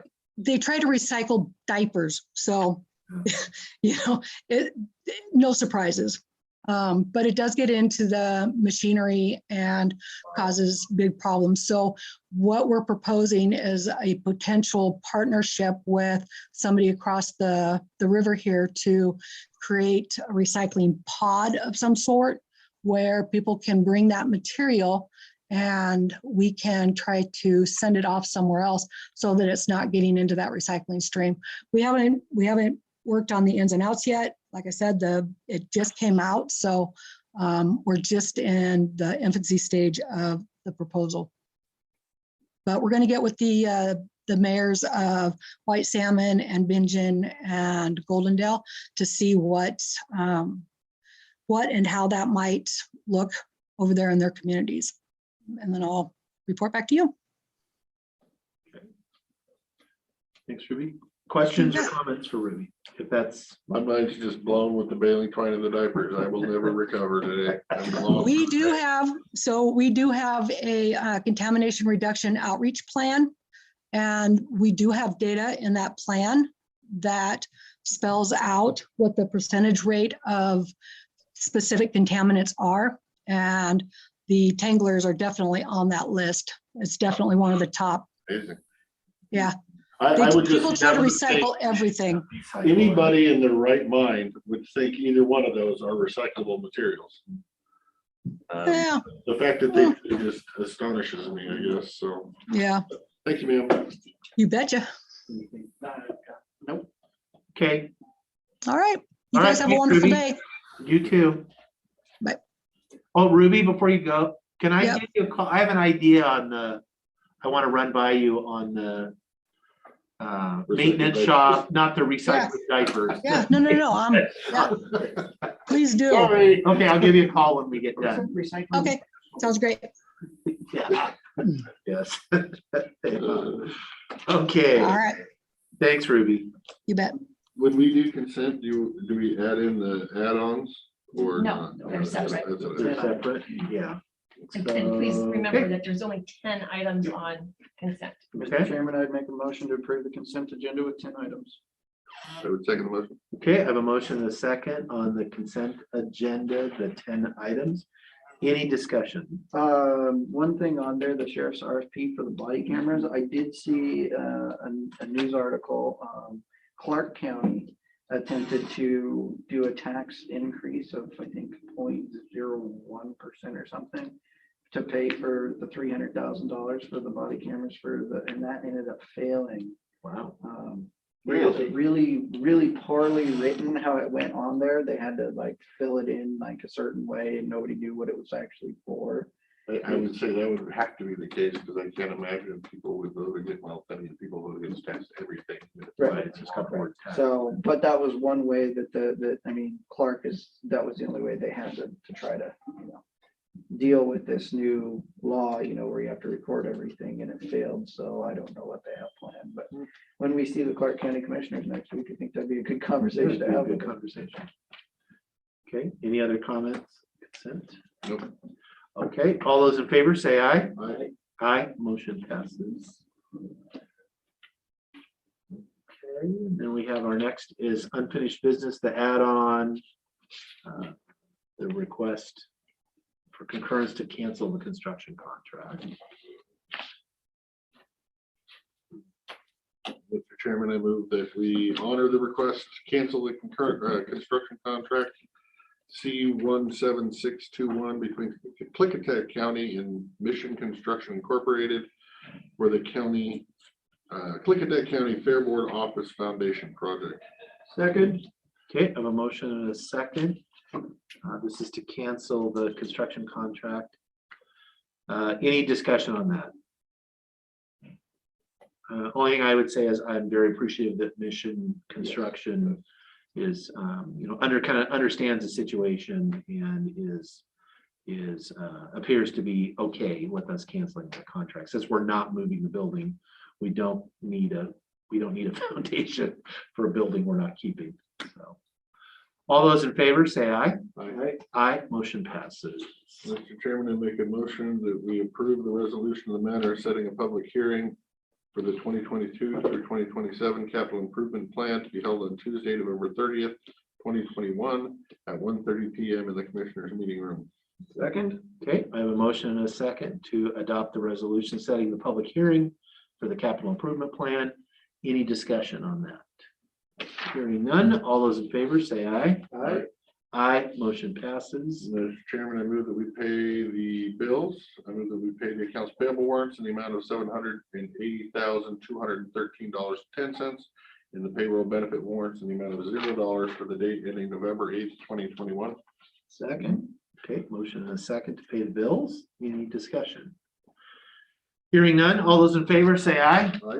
Aye, motion passes.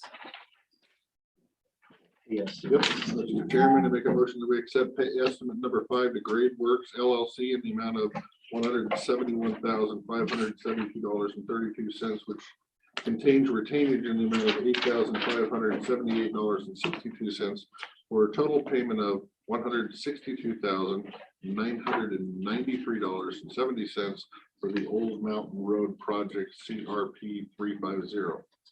Second. Okay, a motion and a second. This is for pay estimate number 5 to Great Works. All those in favor say aye. Aye. Aye, motion passes. Mr. Chairman, I make a motion that we pay estimate number 1 to Central Washington Asphalt Incorporated in the total amount of $501,480.23 for the West Garland Drive Overlay CRP 361 federal ID number STPRK 201001 contract TA 7080. Second. Okay, motion and a second. This is for pay estimate number 1 to Central Washington Asphalt. This is for the West Garland Drive Overlay Project. Any discussion on this one? Hearing none, all those in favor say aye. Aye. Aye, motion passes.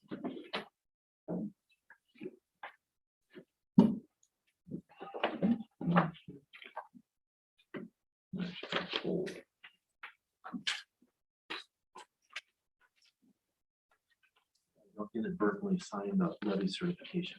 The budget. Board pending. Finance Steering Committee update. Mr. Treasurer. You want me to do that? Sure, I can do it too. I brought my copy. I was coming in to listen. I didn't Oh. bring my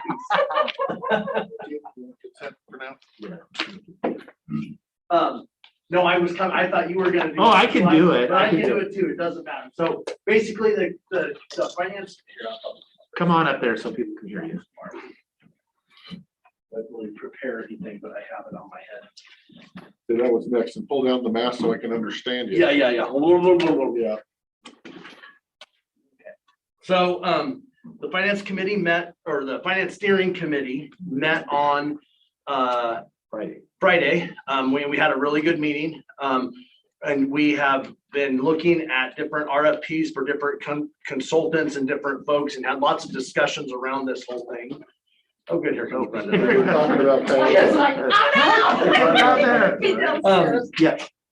And so at the previous meeting we had met, Gordy said he would take a stab at drafting an RFP for to begin the search, which Dave has, and we can get that or when we get it sent out. But basically this goes out and just says that what we're looking for, what kind of person we're looking for, because the finance steering committee believes that's made up of myself, the auditor, the board representative, and the director of public works.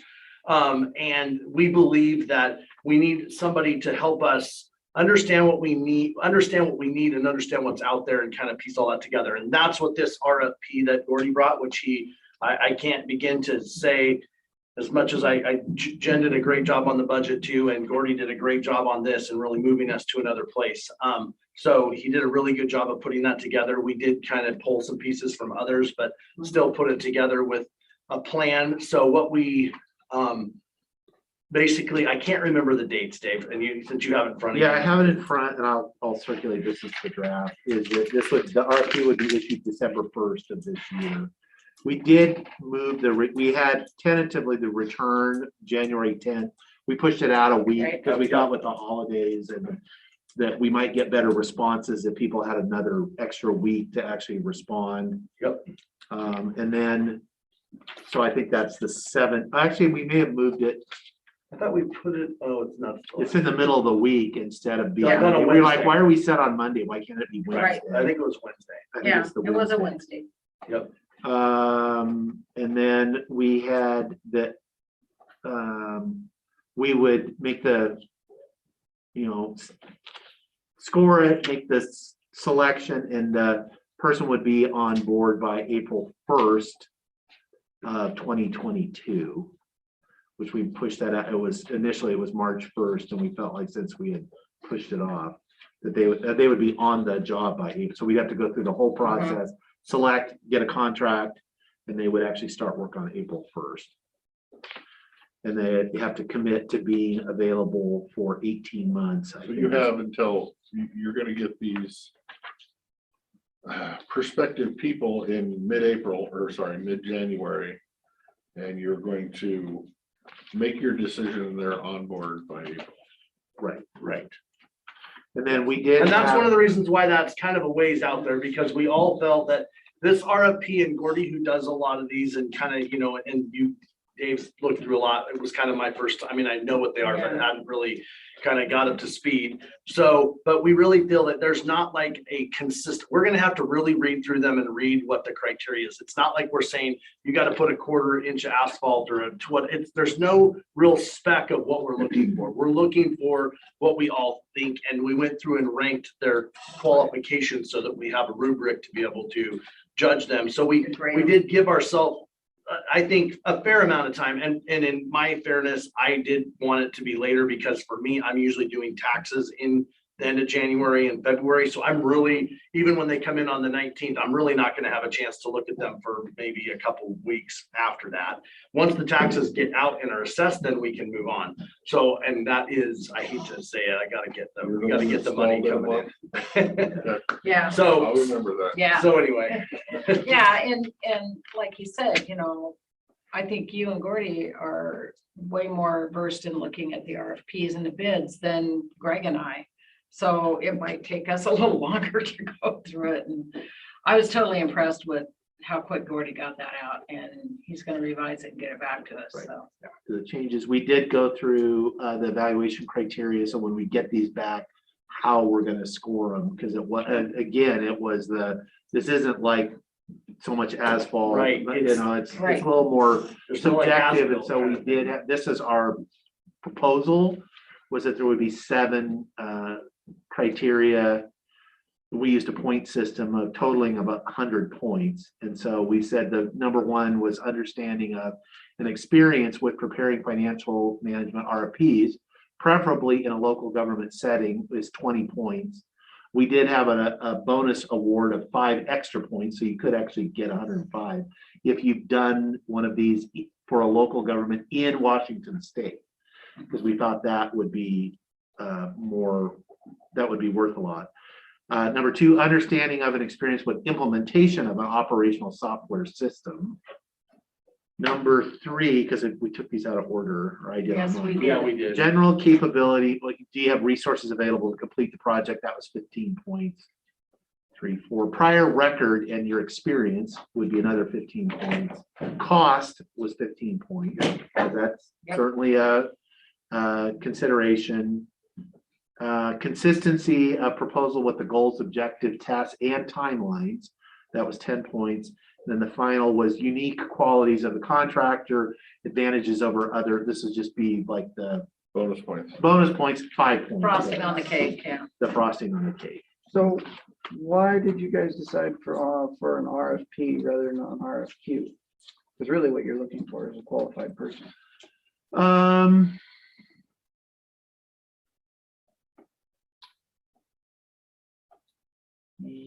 Yeah, I mean, that's would be a possibility as well. I mean, the only difference is an RFQ. Is that RFQ, that, I mean, it's, the cost is not You're not as, allowed to use cost. no, as a basis, and we felt like, at least, I mean, that's something we're open to. I mean, I guess we could, Yeah. we could do an RFQ if we felt like that was a closer, because that is basically what we're I doing. mean, because then with the way you guys explained it to me, I was like, oh, it sounds like an RFQ. But Right. then you added the cost thing in there. and But so there's the cost. have you, and you took it through Q's office and he was good with it? I Not I don't at think this we've point. gotten at this Because point. this is. Not at this goes to- point. Right, so that's our draft, and we've all reviewed it and said, okay, we like the idea of it. We've put the timeline of what we think is real, and I think now we're gonna go back and Gordy's gonna put the changes in, which we didn't really have that many changes, but some. And then I'm assuming it's gonna have to go out through the prosecuting attorney, Right. you have and to then sign off. he'll have to sign off as to form, and then we'd have to go off. So, Okay. I mean, I'm not, we didn't really go down that. I think our thought was more, that's just what but we could do that. We did talk about, then we would be able to have them on site, depending on how we structure a lot of softwares that you go out and buy, they have their own implementation teams. So the question was, we wanted to be able to, we kind of put it to where we'd be able to have this person potentially, if they do have all this knowledge about the county by the time we have this and we select the software, having them to be able to kind of be in between so that, they would be able to help us with the software selected vendors that are actually putting in. That's a possible, we kind of put that in there as a piece of like, it's out there and available to the county, which I think is a good idea, just in case we want to have them here, but we'll have to determine that at the time. So it's at least an option. So you're talking about RFQ with money, is that and I'm not familiar with how these are done, an RFP, you can ask for funds and. RFP is, you could cost and, Right. a bid, is Like a a, bid. It's a proposal. it's a really. proposal. And so Whereas there's An dollars, RFQ a is few is not. just their qualifications Mhm. that you can't. Then once you select the most, you start negotiating once you pick the most qualified Okay. for an hourly rate. So it's, Which we could we could take cost out of there and readjust some of the pieces and do that. Is there a benefit to doing that though? Or is that just adding in another hurdle? And that would be my question. So, the one thing that wasn't brought up that we did add was adding a clause in that making sure they haven't been debarred, because we could be using federal money. So, it's sort of a, never I know. I was like, what? Brenda came up with that. Yeah, one. wow. Which that's. well, I mean, you don't know, so might as well put it in just in case Yeah. or whatever. I mean, if you don't have it in there, then you're, No, Well, that's just part of your, conversation you have with them and it needs to be in writing though. right. It really should be. I don't know that there's a pro or a con being the qualifications or the other. I think it might be, I could go either way, I guess, as we're kind of having the discussion. I haven't really thought about it, but. Yeah, I know. But I think the basic format would stay the same. Our criteria might change a little bit, but I still think I would have in there the same parts and pieces that we have as far as that goes. And I don't know, Dan, that it would slow us up that much, because I mean, I think we would be following kind of the same process. I don't think it would take us another, month to get that done. I mean, I think that would be just the changing of the criteria, I think. Yeah. Well, and the selection process is not Other than good. not knowing the price Right. up front in their Sure. offer, which could be Yep. a big dollar number. Yeah. So I would leave it where it is, where I can at least know the cost and at least value that into my, it wouldn't be me, it would be you, your recommendation based off how highly they think of themselves. So, but I'm, Whatever Q is fine with. I don't- yeah. Okay. We'll send a draft with the cleaned up language to the prosecutor, and because December 1st is. Right. and- Around the and- corner. Yeah, and we want to get We this wanted to thing get it out and the we- door. Yes, we got, and yeah. So it was actually accomplished in 2022. Mhm. Might get implemented in 20. But hey. The new, yeah. system. Started in 2021 and done in 2024. Started in 1980. Yeah, right. 75. 1975. Okay, so. Sorry, I wasn't here to start with. I was. No, sitting there. we were almost here. Yeah, we were kind of, yeah. I heard, yeah. So no, I don't have anything Okay. to add. I thought it was Yeah. a good meeting. I think it's a good document. And I think Gordy it will get us to the gets, next- Gordy. gets a gold star. Gordy does. Oh, yeah. Or two. No more talking, actually produced something. Yeah, okay, All right. thank you. Huh. Elected official, I don't know if prosecutor's on. I think she said he wasn't gonna be here today. That's what I thought she said. When was? Rebecca's on there. I don't know if she cares. Oh, yeah. It's not on. Lee? When was Hannah gonna? She's on. Oh, okay, so we could do that. Let's do Yeah, that. 'cause I've got my. Yeah, let's go ahead. Go ahead, Hannah. Great, thank you, commissioners. I wanted to run something by you for your board pending. I'm hoping to present to you, if that's your favor, on November 23rd in person with this proposal, but I wanted to kind of test the waters, learn a little bit from you if you have any concerns or apprehensions, any questions that I can be sure to do my due diligence on and research in between now and then. Here's what we're interested in doing. So currently we have the only remaining 4-H coordinator position in the state that is still a county-based employee and not a WSU employee. That's in Klickitat County. So WSU, at the time that this position is now open, they would like this position to be moved back to to be moved from a county position to a WSU position. And the reason why I thought this might interest you is that in doing so, there would be a savings, a significant savings. Would it be appropriate for me to share that dollar amount with you? I think so. Yes, go ahead. Okay, so it would be just under 40,000. It would be $39,765 in savings to the county if we were to move this position to a WSU position. The reason why is that the way that this would work and works in other counties, if this was something you were interested in doing, is that through the MOA. So currently the MOA with WSU includes, a number of items, but the monetary component is for a portion of my salary. But what would happen is the full portion of the coordinator's salary would be added to the MOA with WSU. But WSU would then pick up the benefits.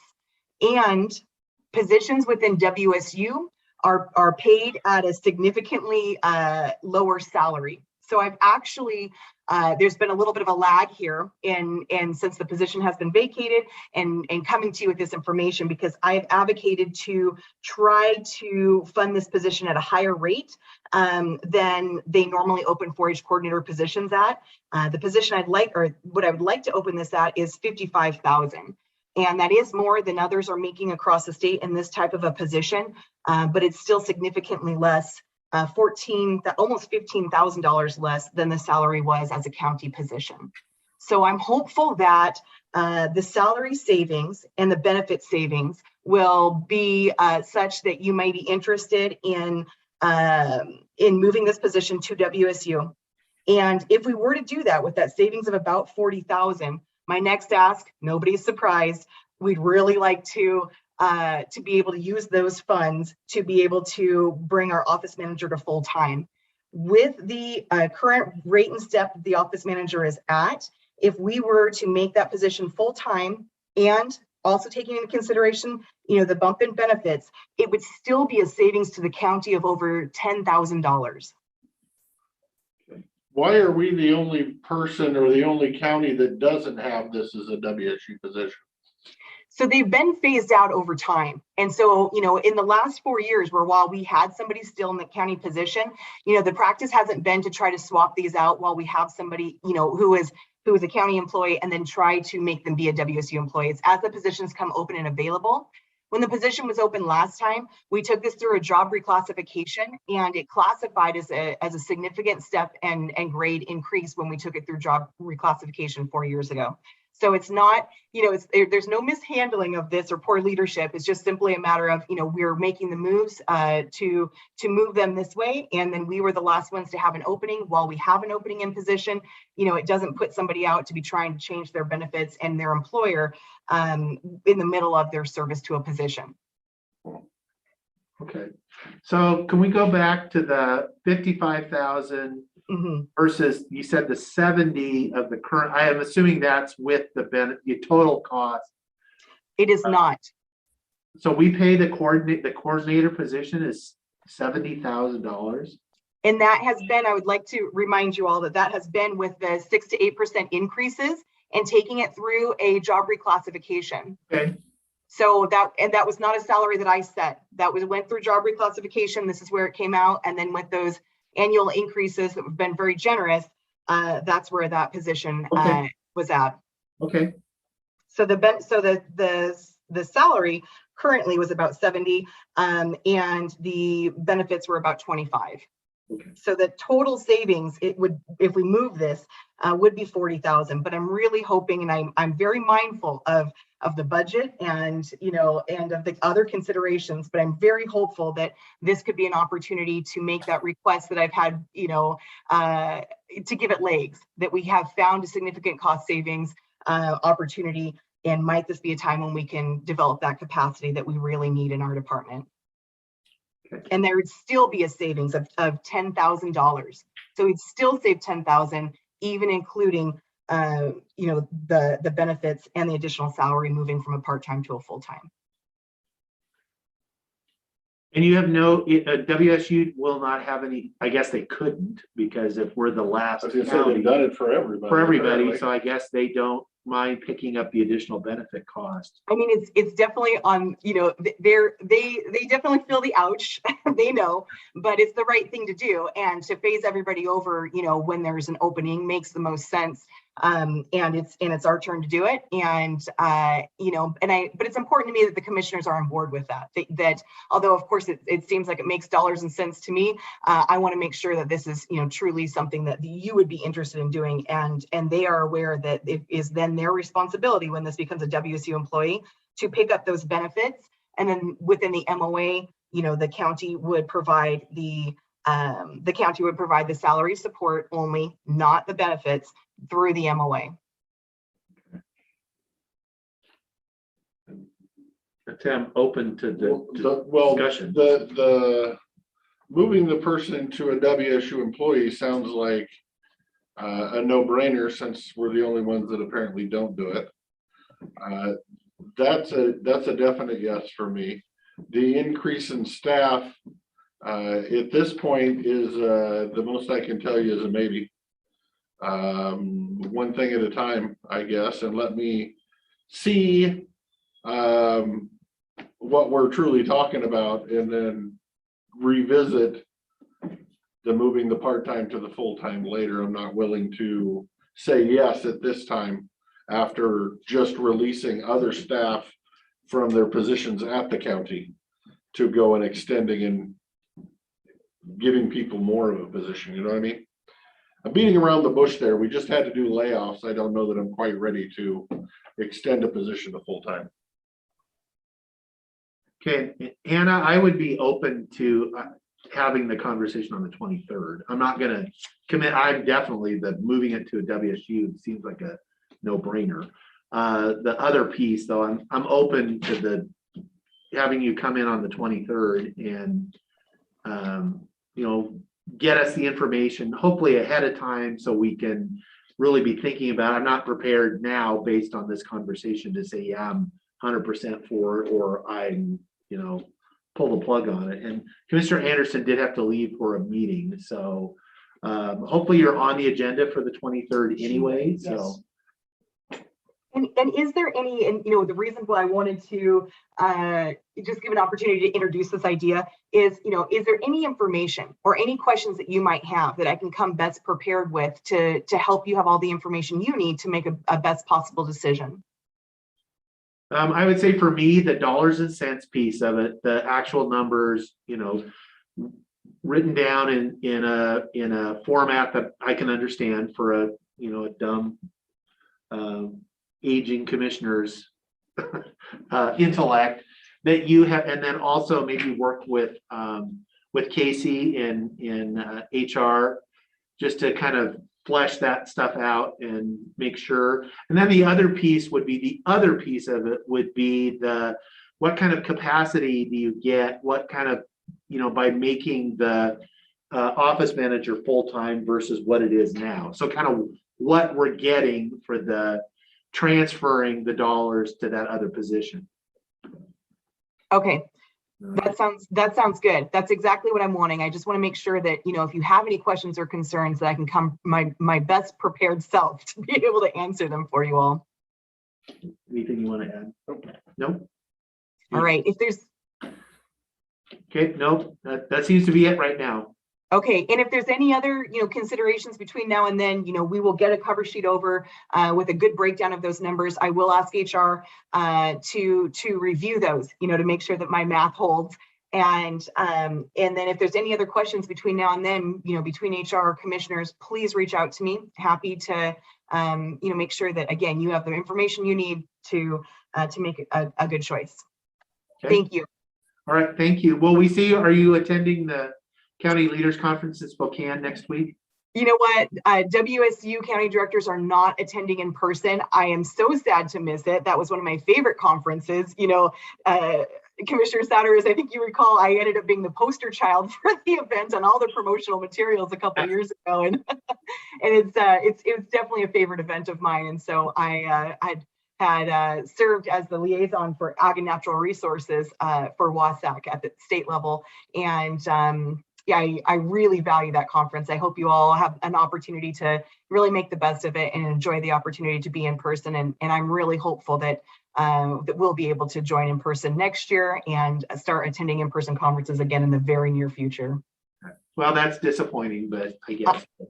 And hopefully WSU is still going to sponsor the Cougar Gold cheese break. Maybe not, since they're not actually going to be there. So. Yeah, the Cougar Gold cheese break and the Cosmic Apple.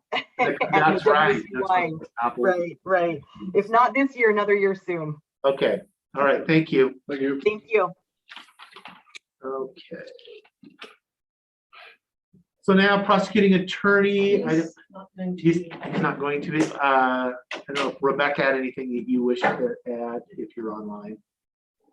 She was, but she isn't now. Okay, that makes it easy. Anything else? No, that's not pertinent. I don't either. Yes. Maybe you do. No, I don't know. Were you on the Columbia Gorge Annual Economic Symposium? No, last Friday. You didn't miss a whole lot. I was on. Jake was on. Standard stuff. Right. No, I was here with the Finance Steering Committee meeting that they were on top of each other. There is a child care thing that I want to do tomorrow, so I'll have an update for you on that one. But it's on the other side of the river, but might know something. Other than that, that's all good. I would just share, as I said, it would appear that the The $2 million, the $1 million in Washington for the economic development, revolving loan fund, we did win that argument. Are they going to set aside $500,000? Or I don't is it gonna believe be so. just- It goes to the Washington pool. And And the so- majority of it could end up here or could end up there. It could. And so I mean, I guess the good news is we do have many actually McKed revolving loan funds that are administered in Klickitat County already. That we have lots of county businesses that are accessing. It's the same thing. Which good and bad, because God, that's a high interest rate. Oh, it's terrible. No. Yeah, but it's, it's, Like, if you have to, you have to, I guess. I And guess. hope I give them hope they have success in their endeavor at Yeah. that interest rate. at that interest rate. Well, it is not, it's above market because you don't want to compete with the market and Well, it's customers that don't. For people like me, you're self-employed hobby business. Right. We don't trust you. We're not gonna loan to you. Yeah, so I understand. So, and for the most part, the portfolio performance is good. It's, I say they're good. They got banked. They just can't get a loan. right. So that's the people. Hannah has her hand up. Who does? Hannah. Oh, Hannah, go ahead. I was just going to share that I was on the steering committee for McKed's 5-year strategic planning committee, and I facilitated a session every single one of those sessions. I was a facilitator for in various breakout room, and I would like you to know I advocated as hard as I could for the interests as I understand them for both Klickitat and Skamania County, and anytime when we're doing work where there's a lot of bi-state coalitions. And often there isn't as much representation from the Washington side. And I really tried hard to make sure that our interests were represented there.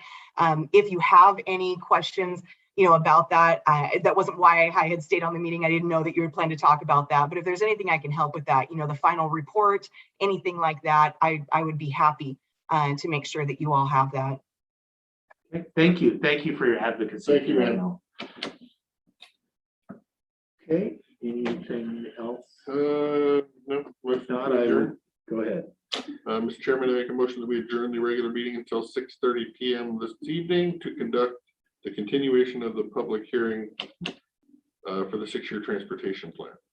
Okay, I will step down and second that motion. Any discussion? Hearing none, all those in favor say aye. Aye. Aye, motion passes. We are adjourned until 6:30 this evening. Leaving.